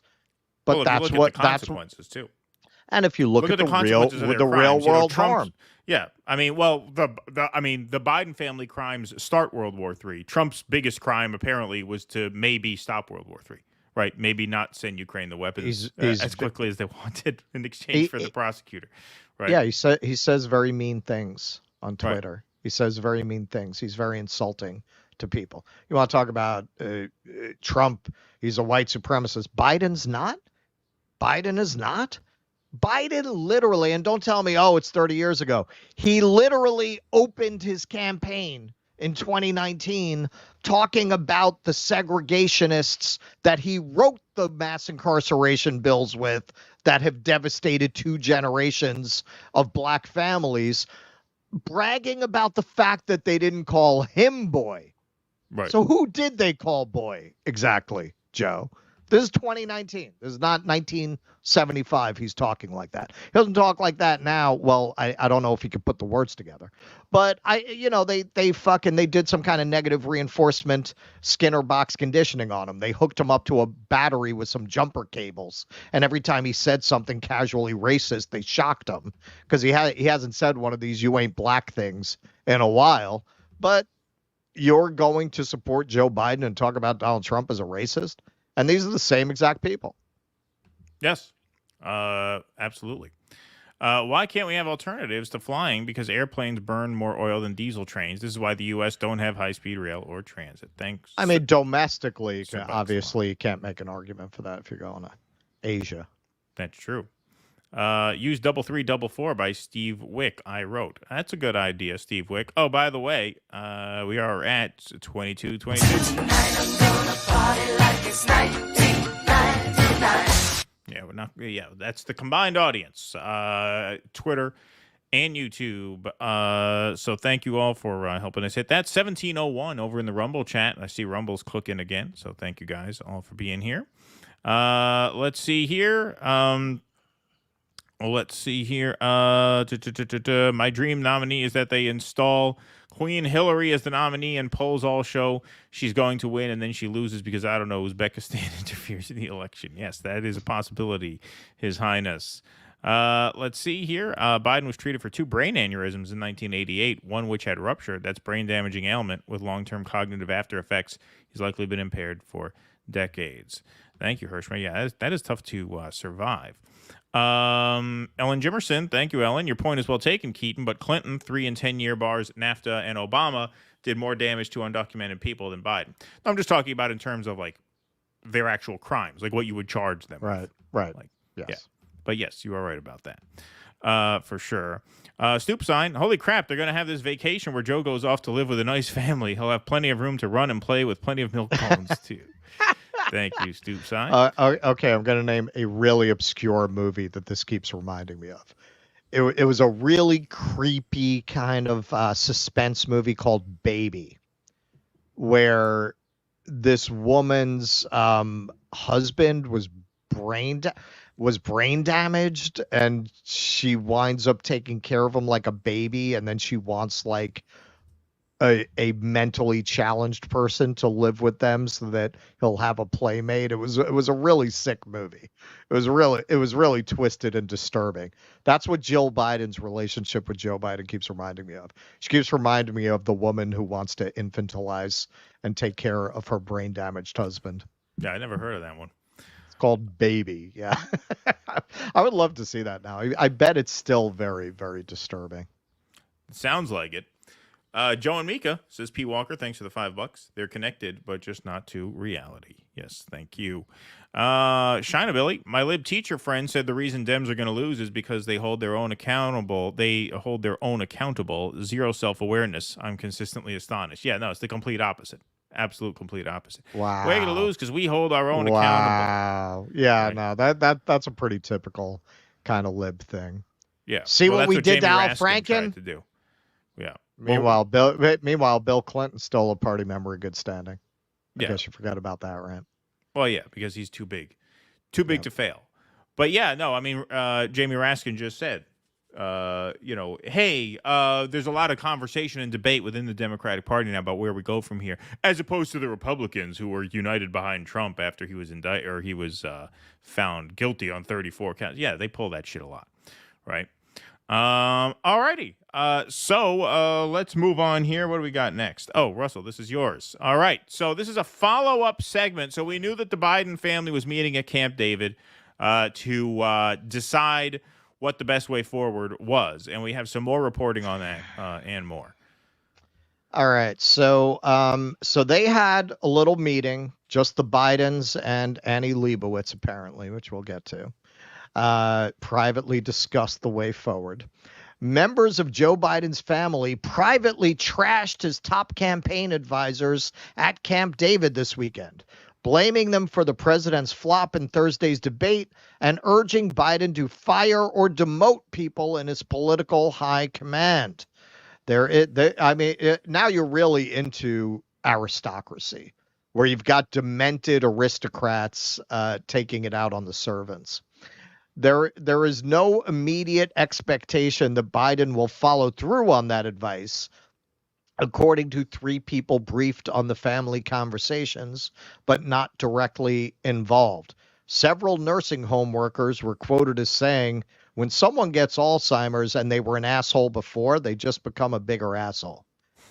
That's not in there. It should be, though. It should be. The 3 people were granted anonymity to discuss the matter. Among the family's complaints about the debate practice, that Biden was not prepared to pivot more to go on the attack, that he was bogged down too much on defending his record rather than outlining a vision for his second term, and that he was overworked and not well rested. The blame was cast widely on staffers, including Anita Dunn, the senior advisor who frequently has the president's ear, her husband Bob Bauer, the president's attorney who played Trump in rehearsals at Camp David, and Ron Klain, the former chief of staff who ran point on the debate prep and previous cycle sessions. Quote, the aides who prepped the president have been with him for years, often decades, seeing him through victories and challenges. He maintained strong confidence in them, Biden campaign spokesperson Kevin Munoz said in a statement. A senior Biden aide also pushed back, saying it was not true that frustration was directed at Dunn, Bauer, and Klain.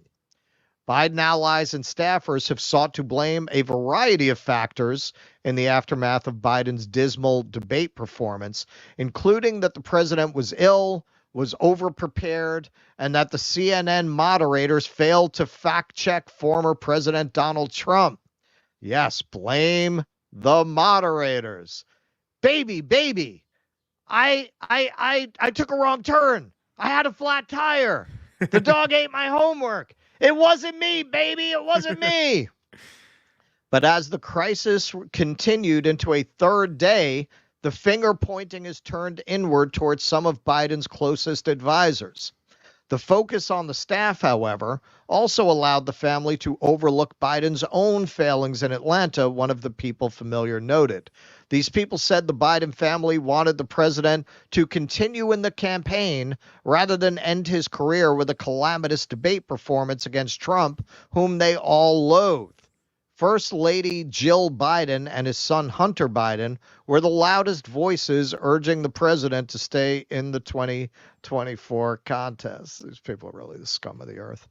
The Biden family also expected to huddle to discuss the best way to reassure Democrats that staying in the race is the right decision. The president himself was calling around to hear what his confidants thought. As Biden boarded Air Force One on Saturday, he chatted on the phone with John Meacham, according to photographs of the caller ID. Well, you know, William Polk had a bad debate, right? Yeah, sure. Is that his name? Sure. Was it William Polk? I think that was it. John Polk. John Polk. Yeah, maybe John Polk. Why do I think William Polk? Additionally, because he's one of those presidents no one remembers. Yeah, no one really remembers. You know, when you do tour guiding, that's one of the things that really strikes you, because right around Madison Square Park, because that area was the Gilded Age place to be. So you go into a lot of these old buildings, they have paintings of late 19th century politicians and presidents that everyone's forgotten, because you had this whole string of forgettable, mediocre presidents in that period. You know, Yeah. Chester A. Arthur, like, who gives a shit?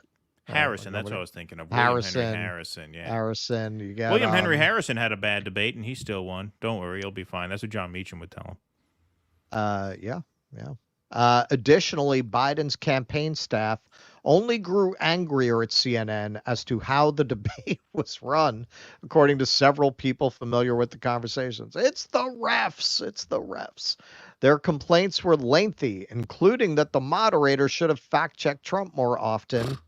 Yeah, they should have done your job. Yeah, they should have done your job. Yeah, they should. I mean, What do they think? They're journalists or something? no, What, when do you they lose think a they're not basketball game, operatives of the DNC? yeah. No, I mean, when you lose a basketball game, it's very common for the coach to say, "Well, you know, the referee could have shot a couple hoops for us. You know, he could have landed a few baskets. He was open a few times, and we passed to him, and he didn't even bother catching it." Yeah, that would not cost them what's left of their credibility. Not that there's a lot of it. That Biden was not told which camera he'd be on when not speaking, and that the makeup staff made him appear too pale, according to the three people. Yeah, that was the problem. Biden did, however, agree to the terms of the debate before it was held. Yeah, what's making you look pale is necrosis. Right. Yeah. Because you're very close to death. That's death that you're seeing on the camera.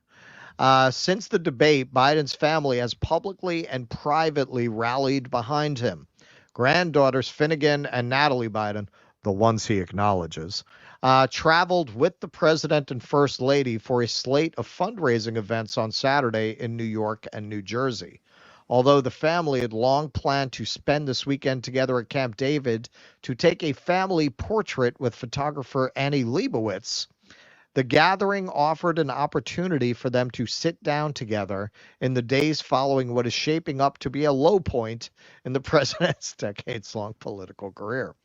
Biden often consults his family on big decisions, and people close to him say that the only way he would come to the conclusion to drop out of the race would be if the first lady and members of his family encouraged him to do so.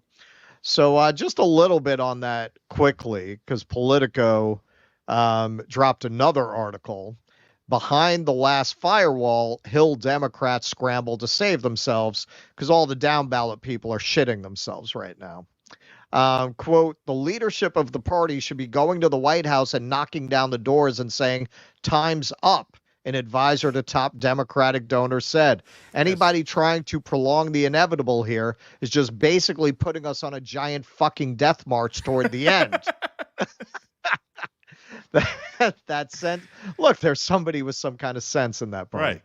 Right. That sense of anger is palpable among rank and file congressional Democrats, many of whom blame Biden and his family for hiding the reality of his condition. Ding, ding, ding. The House Democrat lamented defending the president on the campaign trail, despite getting political advice to run away from him, only to find out how bad things were on Thursday. Quote, it's just his egotism and his family's enabling, the person said.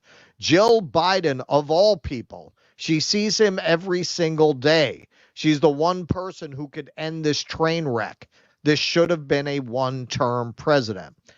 Yes, absolutely right. And we said that when we showed that grotesque display of Jill Biden talking to him like a 3-year-old. Oh, Joe, you answered all the questions, Joe.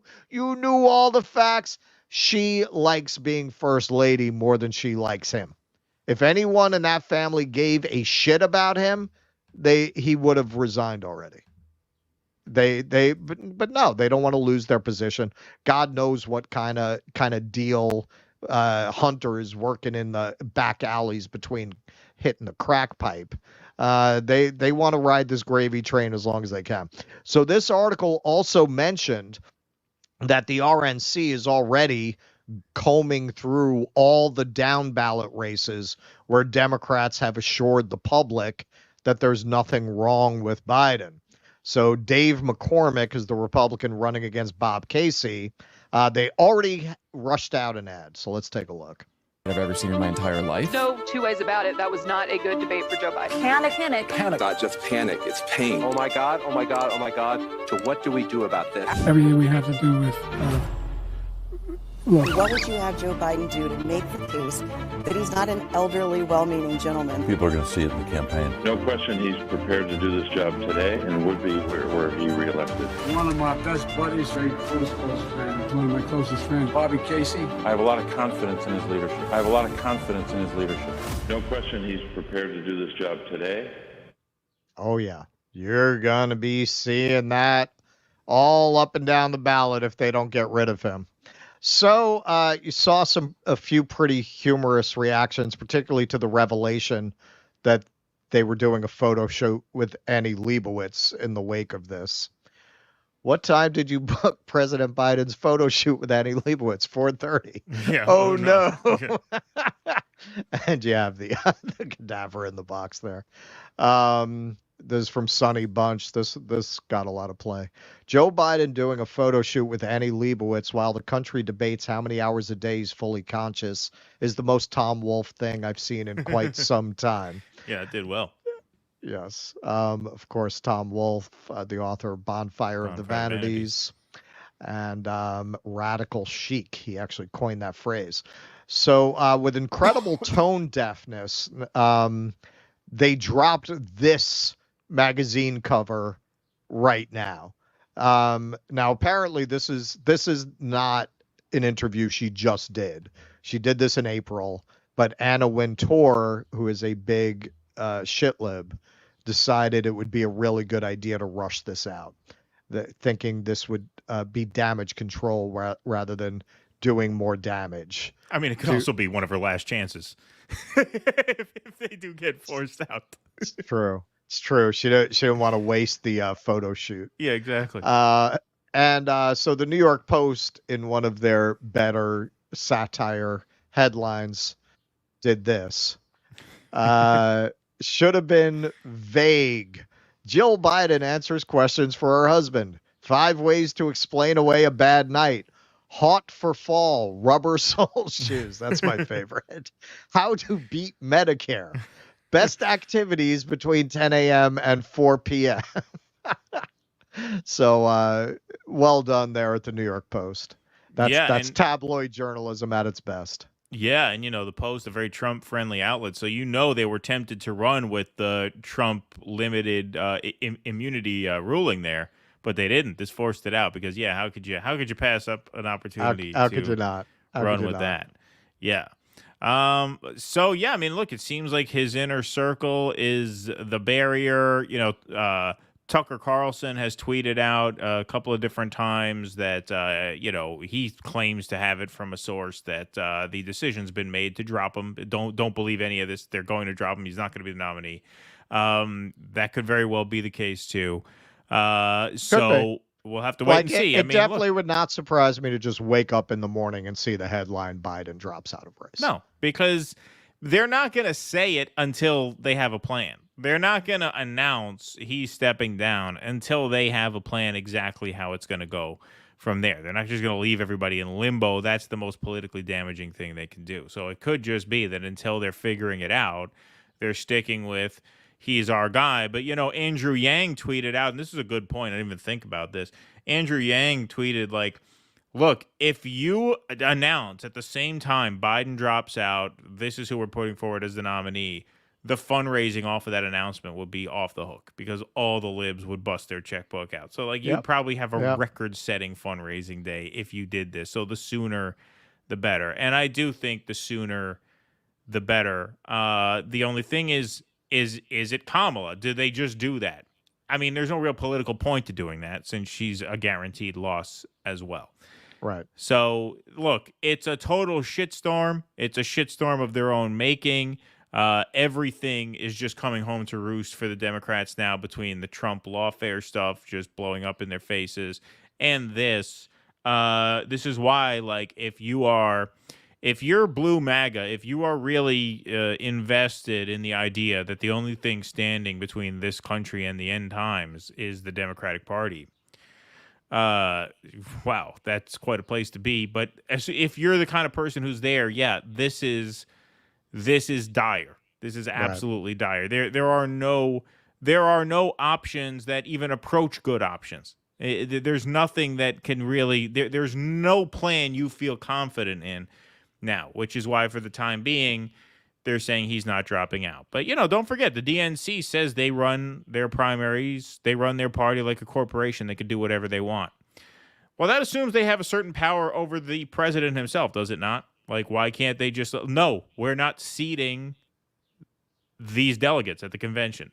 They are disqualified. We voted as a committee. We are disqualifying your delegates, and we are picking someone else. Can they not just do that if they wanted to? I mean, they seem to argue in court they could do something like that if a Bernie Sanders won. So why can't they do it now? Oh, you won the primary? That's nice. Our people have voted, and we don't want you. Ladies and gentlemen, Dwayne "The Rock" Johnson! Exactly, yeah. The challenge is going to be finding someone who's willing to inherit this kind of shit show. Right, exactly, because there's not a lot of upside. You're almost definitely going to lose. Right. I mean, a guy like Gavin Newsom's wanted to be president his whole life. Does he want to enter a race like this that he's almost certain to lose? Right? They'll have to. I mean, you suggested Eric Adams the last show. That would be great. He would do it. He would do it in a heartbeat. He'd do it in a heartbeat. If there's a guy who very shortly is going to need to be able to pardon himself, it's Eric Adams. It's Eric. That's true. Yeah, it comes with the added benefit of that too. That's true. Pete Sweet, Biden's debate debacle was planned by Dem Party to ensure he would fail, as he has been unwilling to step down voluntarily. Planned demolition. Yep, a lot of people think that was a setup, and that's why it was agreed upon to do it that early in the calendar. Vicky Blair, thanks for the $20. That's kind of you. Song idea: Tom Waits, 16 shells from a 30-06 at 30:06. Many thanks to you both. That's an interesting one. I am a big Tom Waits fan, so I like the sound of that. I do like the sound of that. Thank you. We are at 2619 on Rumble. In the year 2525. What a crowd over there. Hit that like button. Hit that follow button over there on Rumble. They must have featured us in their editor picks this afternoon. But hit that follow button over there. Hit that subscribe button over here on YouTube. Let's see if we can get to 66,666 subscribers this week. Yeah, we are close. 66,343 now. So we are getting there. We started the day at what? 66.1, I reached out to Iron Maiden's publicist because, like sometimes bands, they sit them down for 2 hours to cut those things for radio stations. You're listening to W. So I was like, yo, man, explain the whole thing, that we do the thing, and we're about to hit 66,666. Figure, what do we have to lose? Well, somebody did write you back. They said somebody did write you back, and they said that they'll run it by the PR people. You fucking can't. You didn't tell me that. No, they wrote. Well, I saw you do. You don't check the email. I mean, it's not a yes. You know I don't check the email. You know I don't check the email. It's not a yes. I mean, it's we'll ask the people. Well, you made it the next rung up the ladder, right? So this might happen. Might happen. Might happen. All right. If anyone is if anyone has any contacts to Bruce and the boys, reach out to Iron Maiden. We are trying to get them. He CC'd their publicist. So he's it's now in the hands of the publicist. Oh shit! So it might happen. It might actually happen. That's quick. I thought we're gonna hear from them in 2 weeks. Yeah, no, that was pretty quick. No, I just sent that yesterday. Yeah. All right. So we might get Iron Maiden to congratulate us on hitting 66,666. Yeah, that would be fucking cool. Yeah, that would be pretty epic. That would be pretty good. Who else can we get that will poop on the Pope's chair? Yeah. That's a good question. Amadeus, other nations should ban Boeing. Yeah, that'd be a good idea. Yeah, how can you have an airline that's not allowed to fly to other nations? All right, let's. Mike, let's get the cowbell out for Mike. That's very kind of you. Big donation there, $50. Thank you. That's very kind of you. I see no one in the corporate press showing the clips of mainstream pundits and the like discussing Biden's cognitive issues before Obama and Clyburn rescued him for the nomination. Very short memories on their part and no accountability. Yeah, no, Michael Moore did a podcast about people expressing their doubts about his cognitive abilities right around the end of the primary. So this has been going on. It's been out there, but yeah, you're not seeing any of the talking heads or the mainstream people give that any validity until now. And even now, Obama and Clyburn are publicly not giving it any validity either. They're saying we have to stay the course, right? But we know from reporting, I think this was the last thing we covered 2 days ago, that they are among the people saying this is an emergency. What's her name? Andrea Woodruff, right? Andrea Mitchell? Andrea Mitchell. Yeah, she said that on the air. What's his name? Cory Booker. Interesting, yeah. Yeah, so that, there was a whole course and then of on stage, what? The Cuellar? Henry Cuellar, yeah. Yeah. He said it right on the debate stage. He doesn't even remember what he just said. Remember? That's fucking 4 years ago. Yep. Oh, no, you're talking about Julian Castro. That's what I'm talking about. Yeah, exactly. Yeah. No, Henry Cuellar is the criminal, the guy, in Texas. Alrighty. We are going to take some Rumble rants here, right? We got some more Rumble rants to do. I'm voting Biden just to spite America. There we go. Good. Like that. Yeah, now all the people who are going to be like, yeah, it's funny. Like the accelerationist vote might go to Biden this year. Skip, so not sure, but I think Rumble has Megyn Kelly advertising weight loss drugs leading into your show. Either way, it's fun to speculate and cook up MK Ozempic memes. Yes, I did see that. That's pretty ridiculous, given that I'm probably the only left podcast host who's been strongly advocating for losing your own fucking weight, or even offering an opinion on that subject regularly. Yeah, but no, she is. She is honking those. I didn't watch the whole ad, but I watched like the first 5 seconds. Since I got back from LA, I've lost 16 pounds. Wow, very nice. Another 15. I'm at my target. There you go. More than halfway there on the road. Okay. All right. Let's talk a little bit of international politics here. So, in the first round of France's snap elections, which were called upon to happen by Emmanuel Macron, we have another example of the establishment plan just blowing up in their face. These are the results from the first round. So the National Rally, RN, and Allies, which is the Marine Le Pen party, formerly a National Front. I guess National Front sounded a little bit too, Third Reich for them, so they went with National Rally. New popular...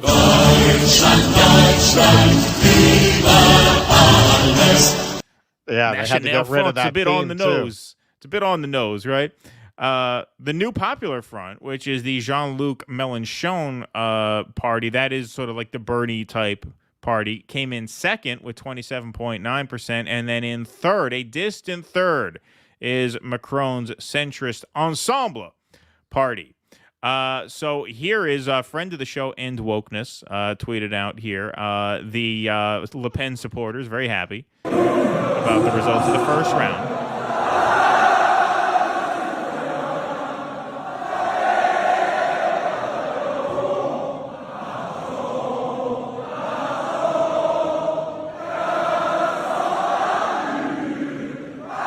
So they're having a grand old time. And less happy are some of the other people in France. And wouldn't be a French political story without a riot. So here's what some other people have to say.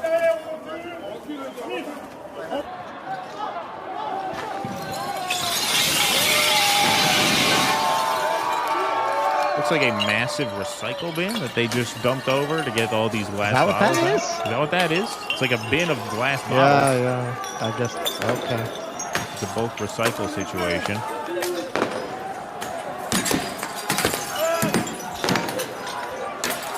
Now, bear in mind, the election is not over. This was after the first round of voting, but the right-wing triumph has prompted a backlash here, as we can see. Hell of a time to book a Paris vacation, huh? Yeah.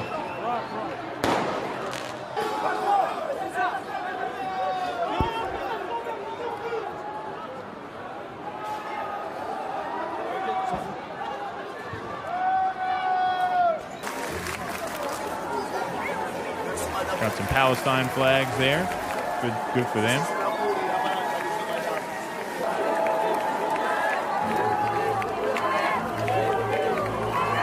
So that's the scene in France after round one. So what happens in the French process is you have 2 rounds of voting to determine the final winner. So after the first round, can left centrist parties unite to block far-right win in French elections? This is from Al Jazeera.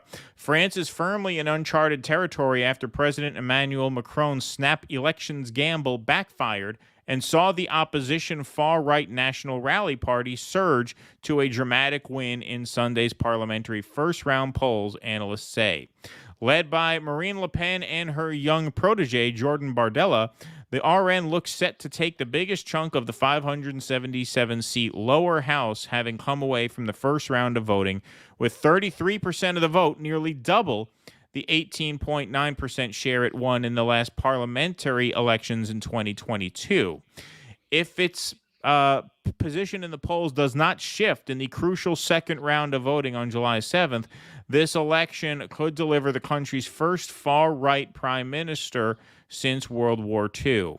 Macron's centrist Ensemble coalition, meanwhile, trailed at a distant 20.3%, a devastating blow for the ruling alliance.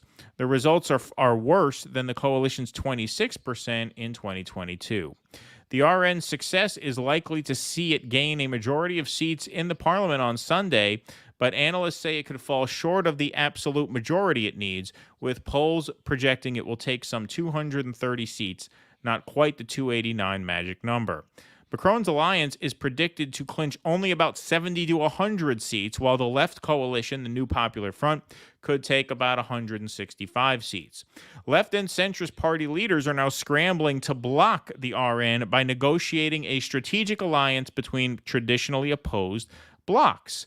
If they fail, analysts say President Macron could be forced to work with an opposition prime minister in a rare cohabitation alliance, one in which the president and prime minister are from different political parties. That could significantly diminish his powers and roll back his government's policies on a vast array of issues, including energy, the European Union, and France's support for Ukraine against Russia. As I understand, in that situation, the prime minister handles domestic policy and the president handles foreign policy, so I'm not sure how that would affect Ukraine unless there's a funding issue that is in the hands of the lower chamber. Left and center blocs are scrambling to realign themselves in hopes of stopping an absolute RN win in Sunday's runoff. Time pressure adds more uncertainty. Candidate lists must be ready by Tuesday evening. That's tonight, experts say. The election is next Sunday. We will be having kind of real-time results on our show on Sunday. Coalition leaders, including Macron, have called on voters to give not to give one more vote to the RN. Importantly, they have also called for an alliance between two traditionally opposing blocs to fight their common enemy, an exclusionary tactic referred to as the cordon sanitaire, which has been employed in several EU countries to hold extreme parties at bay and keep them out of government. Faced with the national rally, the time has come for a broad, unequivocally Democratic and Republican alliance for the second round, Macron said in a statement. The far right is at the gates of power, Prime Minister Gabriel Attal warned in a post on X. This strategy is easier said than done, experts say, as some groups are wary of collaboration. Now, where have we seen this kind of shit before? Give you a hint. Here. The coalition of left-wing parties, New Popular Front, has for its part reacted swiftly. Leader Jean-Luc Mélenchon has promised to withdraw any candidates who place third in the first round under all circumstances, so that the centrist candidate who ranked above his party's candidate will suck up those votes. So that means the votes of the left and center voters will be less likely to be divided on July 7th, as only the centrist candidates will remain on the ballots in those cases, meaning where the left party ranked third, although it remains unclear if voters will go for this strategy. Centrist parties, however, do not appear as enthusiastic and are wary of joining the left coalition led by Mélenchon, who is seen by some as a polarizing figure. What do we say? Scratch a liberal and a fascist bleeds. Liberals will choose fascism over socialism every time. It's the centrists who are wary of cooperating. There's a number of conflicting positions, said Jacob Ross, a researcher with the German Council on Foreign Relations. Macron's party has followed the same logic, but others have said they do so only in areas where they support the center-left candidates, not in areas where extreme lefts are running. So where we have a very clear position in the left alliance, it is a lot less clear in the center. Oh, it's the centrists who are not cooperating. This is what's amazing about this, okay? So if we look at the 2022 French presidential election results, okay, you had in the first rounds, Macron up 27.8, Le Pen right on his tail, 23.15, and then Mélenchon at 21.95. So Mélenchon did not make the runoff because that's a runoff. And so you had Macron versus Le Pen in the final round. Now, they were shitting their pants at this point because Le Pen got so close to Macron in the first round. There was panic. Oh my God, is this the year Le Pen finally wins? Is this the year France finally becomes this hard right country? They go full bore. And turns out it wasn't. Mélenchon barely missed that cutoff for the runoff, which was a tragedy because he probably could have beat Macron one-on-one, but it was not to be. And in the second round, turns out that panic was for nothing. We actually covered this. Which the punditocracy took great satisfaction in that result. Yes. You see, the people still love us. Rumors of the demise of the establishment have been greatly exaggerated. Exactly. Macron 58, Le Pen 41. So in 2022, Le Pen gave them a scare by getting close to Macron in the first round and did not come close in the second round. This year is different for a couple reasons. One, the president themselves is not on the ballot. Two, Le Pen has a dominant lead in the first round of polling. Here, she scared the shit out of them just by coming within a few points. And third, turnout is way up this year. Turnout is 60% versus 39%. So given the fact that turnout is so much higher this year, it becomes very difficult. It tends to favor insurgents. It can favor insurgents. It also makes this prior modeling a little bit less reliable, since now you're talking about a massive increase in turnout, 50%. As Macron fades and far-right surges, French left senses an opening. Yes, the left should sense an opening, because here's the thing. Not only is Macron the loser, Macron is the spoiler. They're the spoiler because they're last. Usually it's the left-wing third party that gets chided. You're the spoiler. Right. You get out Right. so that we Right. don't fall to fascism. Well, guess what? Guess who the spoiler is now? It's the centrists. That's how big a bath they took. And so, yes, obviously, big opportunity for the left to make this case. The collapse of support for French President Emmanuel Macron's centrist alliance in legislative elections on Sunday has ignited hope among the French left that it can recast itself as the primary competition to the rising far right in the country. An alliance of leftist parties, the New Popular Front, came in second in the election, garnering 28% behind the far-right National Rally, which won 33%. Macron's centrist alliance secured only 21% and is projected to lose more than half its assembly seats. As France now braces for a second round of voting Sunday that could bring a far-right government into power, the New Popular Front coalition has become the only alternative to National Rally, far-left leader Jean-Luc Mélenchon said on Sunday. But centrist critics say the leftist alliance is too divided and too extreme to be the far-right's primary opponent. It's the same conversation that we had in 2016. Hey, the center's not going to hold this year, so it's either you go populist left or populist right.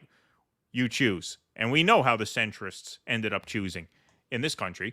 The balance of power in the lower house of parliament could have profound implications for France and Europe. France is entering a new political era now, and one that's going to be very different from what came before, said Mujaba Rahman, managing director for Europe at the Eurasia Group, a political risk consulting firm.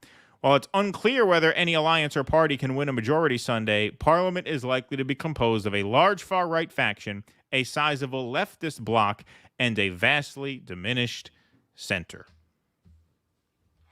Go ahead. Yeah. Also, part of this story, we'll see how it comes out on Sunday, is there's a very large youth vote for what are they called now? Not National Front anymore. I keep forgetting what they call themselves now. National Alliance. The National Rally is the right National party. Rally. And then it's the New Popular Front, which is the left party. They have a lot of youth. The centrists, the neoliberal centrism, they stopped thinking of themselves as politicians. This Davos consensus has the arrogance of a religious movement. Not only a religious movement, but a religious movement dominated by an aristocratic outlook. They stopped seeing their job as being to serve the public. They shifted to seeing their job as being to direct and educate the public towards their own enlightened views and policies. And this is the result. Those views, those policies, those ideas are deeply unpopular, very out of touch with the popular will. It's very much like what's happening with entertainment, where they stopped thinking their job was to entertain, and they started thinking their job was to tell people what they should be entertained by and what they shouldn't be entertained by. This is the mentality of our elite class today.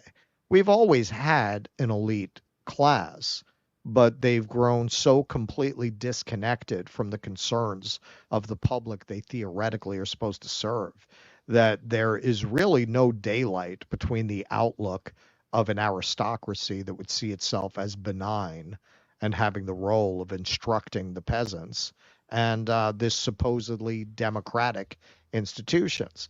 Thing is, you still do have voting in theory, and over time, they just completely lost the public trust, and this is the result. When they were all taking the 2022 results as a sign that no, the situation is not as dire. I mean, my reaction was yet. Right. Yeah. Yeah. It's a matter of time. Why did Le Pen come even within that kind of distance from Macron? Your political project is collapsing, and because their governing philosophy does not in any way account for the need to serve the voters, their idea of serving the voters is religious. Well, what do you mean you don't want to go along with this? That's sinful. It's sin. Their arguments are about sin, not, well, this is going to make your life better. The argument is it's going to make you more moral. It's going to make you more virtuous. And that's part of why the people who go along with it are so insufferable. The way religious fanatics always are. That's what they sound like. And very much like religious fanaticism. A lot of these formulations just don't even make any logical sense, but you're told you're supposed to believe in them. And if you don't, you're evil. Yeah, well, if you look at the swing, right? If you look at the swing last cycle, you have Macron at 27, Le Pen at 23, Mélenchon's out at 21. Le Pen still picked up 18 points on the second round. Right. She still picked up a decent amount. Which means she picked up a decent amount of the left party. I keep saying, I said this when we did the piece on Ireland. The left needs to formulate a response to immigration beyond you're a bigot if you don't like it. Well, of course. Well, that is a big advantage for right-wing parties, that they're able to just say, yeah, it's taking money out of your pocket. We're going to put a stop to it. Their response to that cannot just be, if you feel like that, you're a racist. Sure. But let's compare now. Sorry, wrong graphic. The first round in 2022 to the first round in 2024. So last time, first round, Macron 27, Le Pen 23, Mélenchon 22. If you look at the trends here, both the left and the right made significant gains, and the centrists made significant losses. Le Pen up 10 from her 2022 first round total. The left-wing party here up 6, and the centrists down 7. That's pretty drastic. And there's going to be some progress made on the second round. And so where does that leave you? Is this the year it happens? Now, you could say we've asked ourselves that question before and it hasn't happened. When you combine this momentum from 2 years ago plus the 50% increase in turnout, which is just massive and seismic, that makes it unpredictable to begin with. I mean, it is possible. Now, this is not a presidential race, so Macron's not going to be unseated, but he could have to cede major power to this right-wing party. And Le Pen does plan, from everything I've been reading, to run for president again. In what is it? Is it 25 or 27? I forget how long their terms are. But she wants to run 27. Yeah, so she wants to run the next time. Right. Yep. Yeah, like I said, Sunday, there wasn't enough time for me to really dig into this. There's like a viral song. They had to ban it from TikTok that's going around as part of this movement and momentum. This is what's really interesting. It seems like it's going viral among youth. And that is really because our idea of parties like this is they attract the old who are stuck in their ways. When you start getting the youth en masse in France swinging right, that's how you really get a right-wing takeover of a country, because you've already got a lot of the old people. If you can get the young people, well, now you've really got a functioning majority, perhaps for the foreseeable future once you cross a certain threshold. Absolutely. Yes. And we will be following the results of the second round on Sunday. They should be in by the time we start the show. Since, France, they have this thing where they can count the votes very, very quickly. It seems like most countries that call themselves democracies are able to count votes within, a few hours. It takes us about a week. God bless America. Sloppy Top 10. Thanks for the $5. We got nuanced political analysis from Keaton during the debate coverage when he said, "You can stick that fact-checking machine up your dick hole." Cheers. Thank you. Yes, that was some good coverage. That's what you tune in for, right? Cogent analysis. That's the kind of analysis they don't teach you at J school. That's true. The makeup staff, says $1 Million Trooper, also forgot to tell him to close his mouth and stop drooling. Yes. Bastards. MAGA. Every one of them. So Thomas Friedman, says Eric Rousseau, by your essay, Biden is still the eagle, but now he's roadkill with maggots eating his dried up carcass. Yes. The Peopled Infinite, I see the future, having not confirmed. Russell, I haven't heard anything back from Iron Maiden. Keaton, I'm opening for them last week. Next week, Keaton. Russell, what the fuck? Thank you, The Peopled Infinite. Really need to tone down the volume of your drops. Yeah, we want to make sure they're audible, but we could probably tune it down probably like 10 points, maybe. Well, you know what the problem is? Because they're all taken from different sources. They're not consistent. Yeah, they're not normalized. Some of them are too quiet. Some of them are too loud. That would be a project to sit there and try to even out all those drops. Out all of them. Yeah. It's possible, though. It's doable. Russell was happy with my sound editing work on the pod save clip, so if you missed it... He did an amazing job with that. I didn't think it could get to that level of listenability. I thought the sound file was just completely fucked. That's good. That's a good opinion of yourself as a filmmaker. I never knew my work could approach that level of watchability. No, hey man, it's the first time I ever used that mic in the field. Yeah, no. So you don't know until you know. Like now I know, hold the mic here. Yeah, just keep it. I was holding it here. I didn't know. Yeah. You could probably just keep it where it is and just rotate it towards you when you're talking. Well, you're probably right. That would be probably be the best way because actually after your compression, the sound quality is pretty good. Mm-hmm. Like it sounds good. But the volume was all over the place. So as long as the volume's at the right level, you just jack the level to one uniform level, and the quality, it was fine. Yeah, it was fine. It sounded good. Devastating loss for Macron, says Eric Rousseau. Guess he's going to be the bottom tonight. Yeah, you guys are running with that Candace Owens theory, aren't you? I got to look more into it. Eric Rousseau, centrist, mean, corporate, and corrupt. Yes. Thank you, Eric Rousseau. Appreciate that. All right, we got a few more super chats that we'll take after our final segment of the day, but we can't leave our friend hanging. Jose Vega made some news last night. He tweets out the following. My friends and I confronted anti-China hawk and Richie Torres advisor Matt Pottinger at an Asia Society event. While Pottinger proposes dismantling China-U.S. relations and separating Taiwan from China, which will end up in World War III, I proposed instead that U.S. and China are not enemies and should join hands in the Belt and Road Initiative to promote peace and economic development. For this, I was thrown to the ground and choked by security. It's no wonder Richie Torres is such an idiot when he's surrounded by neocon spooks who get paid to lie. So here is our friend on the campaign trail, right? A lot of campaign news today. So this is Jose Vega's debate weekend here. Oh my God, our government listens to idiots like you? I mean, you sound so incoherent. Were you responsible for Biden's performance on the debate last week? I'm supposed to believe that Xi Jinping... He took Jimmy's advice. He's got the suit now. He wore a suit jacket. Now when he intervenes, he's a well-dressed interventionist. That's right. Is this evil dictator when the United States is actually responsible for a three-front world war? Ukraine, Israel, Taiwan, the three fronts of World War III, and idiots like you are trying to tell me China is the actual responsible one for World War III? There's always a screamer in the audience. China surveilling our kids? We have a mass surveillance state here. It's called fascism, okay? The NSA spies on everything we do. You think I give a shit if Xi Jinping cares about what I'm doing? The United States government already spies on me. This incoherent idiot up on the stage is no different than the incoherent babbler named Biden, who probably isn't running our government. Okay, I can't believe Richie Torres has you come and testify at our government, in our Congress.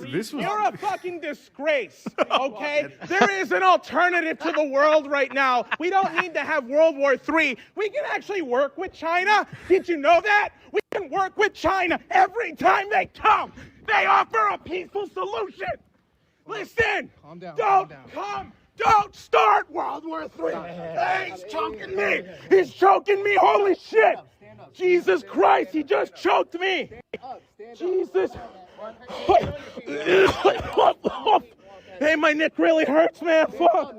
Oh, fuck. I can't breathe. Oh. Hey, all right, stand up. Fuck. Stand up. Jesus Christ. This was a small room. I'm not done talking about peace, man. You can't manipulate the American population anymore. People will not fall for your antics. We can join the BRICS. We can work with the people. The fascism and the tyranny has to end here. We don't need to go to war. I'm pleading with people. I'm pleading with the American population. Don't listen to the idiots on stage. You got fascism in your own country. Don't let them take you to World War III. There you go. Now you know what's funny, because these audiences are always very boomer heavy. They will fucking watch Abby Hoffman and Jerry Rubin do shit like that all day and get all warm and fuzzy, but they have nothing but contempt for people doing it now when it actually matters in the present. Yes. That is a good observation, right? It's always, the time for revolution was, decades back. We already fought. I used to hear Democrats say, we already had a revolution. That was the civil rights movement, right? Now we have to build on it, right?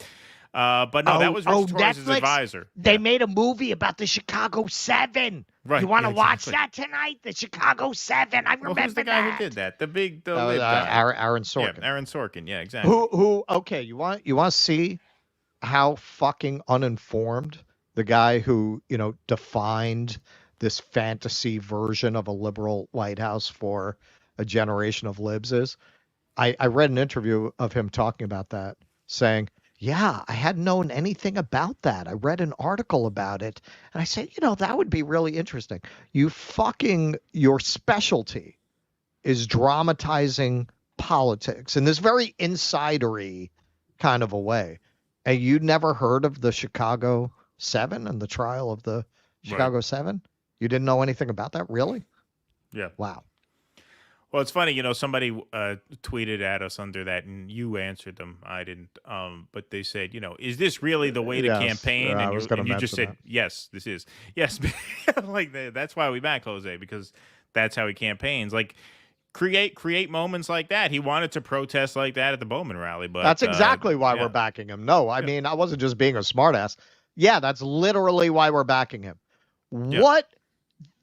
These people are not going to give you a debate. They're not even going to acknowledge you. If you're going to challenge them in this way, if you're not going to do things like that, what are you doing? Like, what are you doing? That is the only way to campaign against these people as an outside independent candidate. What other way would you do? And that person started bringing up Jill Stein. Oh, yeah. Well, that's a positive example by comparison. Yeah, right. Exactly. Yeah. Yeah, we should. Oh, the people who couldn't get on the ballot after decades of activist work in the state. Yeah, that's a model. This fucking guy's 25, first time out of the gate. He's on the ballot. He gets on the ballot. Well, that's the key point. Like, campaigning like that, though, that like guerrilla protest campaign, which if you noticed, totally peaceful. He's the one who ended up hurt, not them. Yep. That is not a substitute for doing the politics. Like, if you're not on the ballot and you're doing that, that's not really you have to do both. You have to organize to get on the ballot. And they did. And then you got to make headlines. And it's unfortunate that we weren't able to really, get some headlines like that out of the Bowman Bernie AOC thing. They were one step ahead of them, I guess. But that was nicely done. And he's all right. He texted me after, and he's okay. Next Apparently, time Robert, we're gonna do his like friend the Robert Jeeves, who you call him Jeeves. Apparently, he was also hurt. He also got some kind of he suffered some sort of violent response in the elevator, apparently. But good news is they did agree to read his Civil War essay. So he got that out of them. So Well, it was a win for him. So it was worth it. Yeah, it was worth it. It was worth it. Yes. I mean, for him. Yeah. He's pretty fond of that essay. Yeah, he's pretty fond of that essay. I texted that to Jose, made him laugh. He probably didn't expect me to say it here, but because that's a very much an inside reference. But yes, good work to everybody there. They had a few cameras. Obviously, you saw it was edited from a few angles. Yeah, I mean, that's how it's done. And that was a small room, relatively empty room, right? Not a big crowded space. So, it made an impact in that way. And I think that's up to about 50, 60,000 views on Twitter so far. So make sure you share that out. And nice work. Jose, back on the campaign trail, as they say. Yes. That's how we roll. Yeah, that's how we roll. That's our campaign. That's Jose Vega rally. I mean, it's really a funny question. Like, is this how a candidate acts? Like, have you watched our show? Like, what would make you think that's not exactly why we backed him? Right. Yeah, exactly. That's why we backed him. I'd have been disappointed if he didn't do any of that stuff on the campaign. The whole point is to, be a candidate and do that so that when you create big moments for doing that, they say, oh, this guy's running against Richie Torres. That's interesting. So now it's not people sharing his stuff being like, oh, this guy's cool. It's like, oh, this is a candidate. Oh, yeah. You do the regular order democracy thing. Nobody's going to even hear that you were running against Richie Torres. Exactly. No one knows. But they know about Jose. That's why they didn't let him into the Bowman rally. Because they know about him. Right? All right. That's why next time we're going to do like the old Eddie Murphy Saturday Night Live sketch. We're going to make him up as a white guy. Yeah, right. There you go. Then maybe he'll get in. They'll never spot him. When has a crime family, says Janice Wolfgang, ever just given up power? That's a good question. That's a good point. To be fair to liberals, only time saying this, Biden doesn't have a Laura Loomer anti-Muslim psycho within his fan camp or a bunch of psycho evangelicals. That is true. Love from InfoWars crew. They have the Clintons, man. You're the InfoWars crew? That's cool. All right. Good luck to you guys. Thanks for watching. Who are you on the InfoWars? Conor McGregor. Or was that right? It's a good screen name. Sorry, were you saying something? Yeah, I forgot what it was now. Oh. I'm pulling a Biden. Yeah, right. Yeah. Russell, it's after 4 o'clock. It's after 4 o'clock. It's 4:30. I'm sundowning. I need my pudding. Usually, security roughs up Jose way more efficiently. Was this the B team? Yeah. It took him a while. His Highness, can you guys explain what Jose is accomplishing when he intervenes like that? I'm not being disingenuous. I really want to know. Do you think people see his interventions and wake up, or what? Yeah, I think it's I do. It's not the only reason, but look at how much this is happening whenever these people are showing up. Yeah. Jose literally led the way on that. I mean, obviously, as I mentioned, you had the 60s and 70s activists used to do that shit all the time. Not since then have you seen people doing this at that level. And Jose was a pioneer, man, of bringing that back, of bringing that direct confrontation back. It's one of those things. I was talking about this the other night. Horses can break free at any time. You think you have control over them, but you don't. And if a horse gets spooked, you're going to find out that you don't actually have that control. Right. The horse, you have as much control over that horse as the horse thinks you have. That's what the public is like. The public can be controlled to the degree that they believe they can be controlled. When someone like Jose goes and does what he did, it shows the public, hey, I don't have to take the bit. I don't have to take the bit.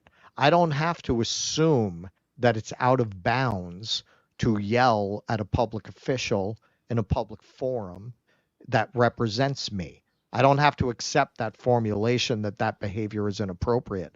Look at this guy doing it. Exactly. And then a bunch of other people do it, right? It's showing the horse how to get out of the barn. Yeah, the last part of the film we made. I don't know if you watched the film we did. Maybe I should put that up as a standalone, just as the film, because it's up as part of the live stream. But I should put it up as a clip so it's in the video library. Maybe I'll do that, actually. In fact, I will.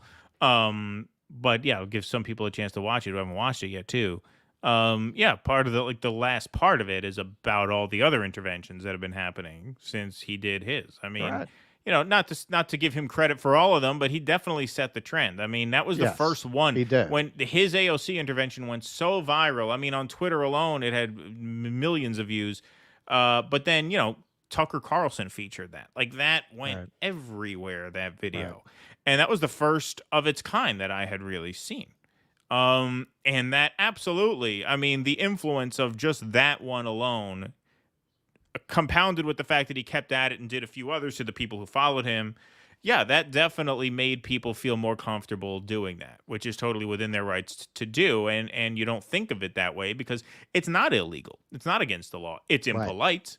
Right. It's inconvenience, but you're allowed to be impolite and you're allowed to be inconvenient. And when you are expressing that level of righteous outrage at the people who, as Russell said, ostensibly represent you, it's not only is it allowed, it's warranted. And it takes doing it to inspire people in that way because they're told they're not supposed to do it. That's it. And I think a lot of people get hung up on one specific action. Well, what did that accomplish? It's not about one action. It's about collective action. That's the only way you're going to get anything accomplished. So one person does that. Another person writes articles. Other people do what we're doing. Other people help to organize the vote. It's collective. That's solidarity. We have to come together. And what's very challenging at this moment, and we don't have all the answers to this, is okay, you're in a situation where the whole system has become so corrupt that it can't be fixed through just organizing a vote for a candidate. Right. You can't just vote for fucking John Ossoff or whatever fucking zombie is running. Okay, so what do you do? What do you do? I think what Jose is doing is one of the answers. Not the only answer. It's part of the answer. Yes. You have to disrupt the narrative. You're disrupting the narrative. The narrative is your job is to sit and listen to these people politely. You're breaking that assumption, and at this point, making it very hard for them to appear anywhere. You want to talk about the impact Jose has had? What he did set off a trend that is definitely one of the reasons that they are nominating Joe Biden virtually. Right. Yeah, because they're worried about protests inside the hall. Those types of protests. Yep. Nobody was really doing that before. Not in the modern era. No. Nope. That's true. Hey there, beautiful bastards. Thanks, Random. Appreciate that for those Icelandic bucks there. I don't know what that converts to, but it's an orange one, so it must be a good amount. Thank you for that. Keep up this good, important work. I'm so happy American public is speaking out for Palestine. You guys have truly been a light in the dark in the crazy times. Thank you. Yes. I'm going to assume you get a cowbell. Yeah, there you go. Beautiful. Well, thank you. Thank you. And we will have more Gaza stories later. I feel a little guilty that because not that should fall out of the news, but there's just been so much just seismic stuff that we have to cover. But yes, we will definitely have Iceland more of that. doesn't use the euro. I just thought Happy birthday, Julian Assange. Oh, thank you. Is that Julian today? Assange's birthday. That's beautiful. Thank you, Kiki. He got the best birthday Yeah, are they not on present there? ever, I guess right? not. Those are ISKs. I don't know what those are. Yeah, I would have assumed that they were on the euro. His Highness, I guess I'm just too polite since I'm Canadian. Sorry for asking. Sorry for saying sorry so much. No apologies necessary. Robbie Burns says, long show today, guys. Yes, it is a bit of a longer one. These shows are going to run slightly longer now because we are only doing 3 of them a week. So, right, like, we're not doing Wednesday. Exactly. So, like, there was something here we would have put on Wednesday if we were on Wednesday. But we are doing Sundays, Tuesdays, and Thursdays, and then supplementing that with pre-recorded material. Tomorrow, I'm training Russell on how to steer this ship without me when the baby comes. So we will be offline tomorrow. But we will be on Thursday morning, 9 a.m. for Morning Dew. So that is when we will see you all again. We thank you all very much for being here today. We appreciate all our Rumblers, all our YouTubers, all our Super Chatters, all our patrons. Thank you guys very much for being here. Hit that like button, please, on the way out. Hit that subscribe button on the way out on YouTube. Hit that follow button on the way out over on Rumble. And we will see you guys back here bright and early Thursday morning, 9 a.m. Until then, be safe and be well. Courage. Please clap.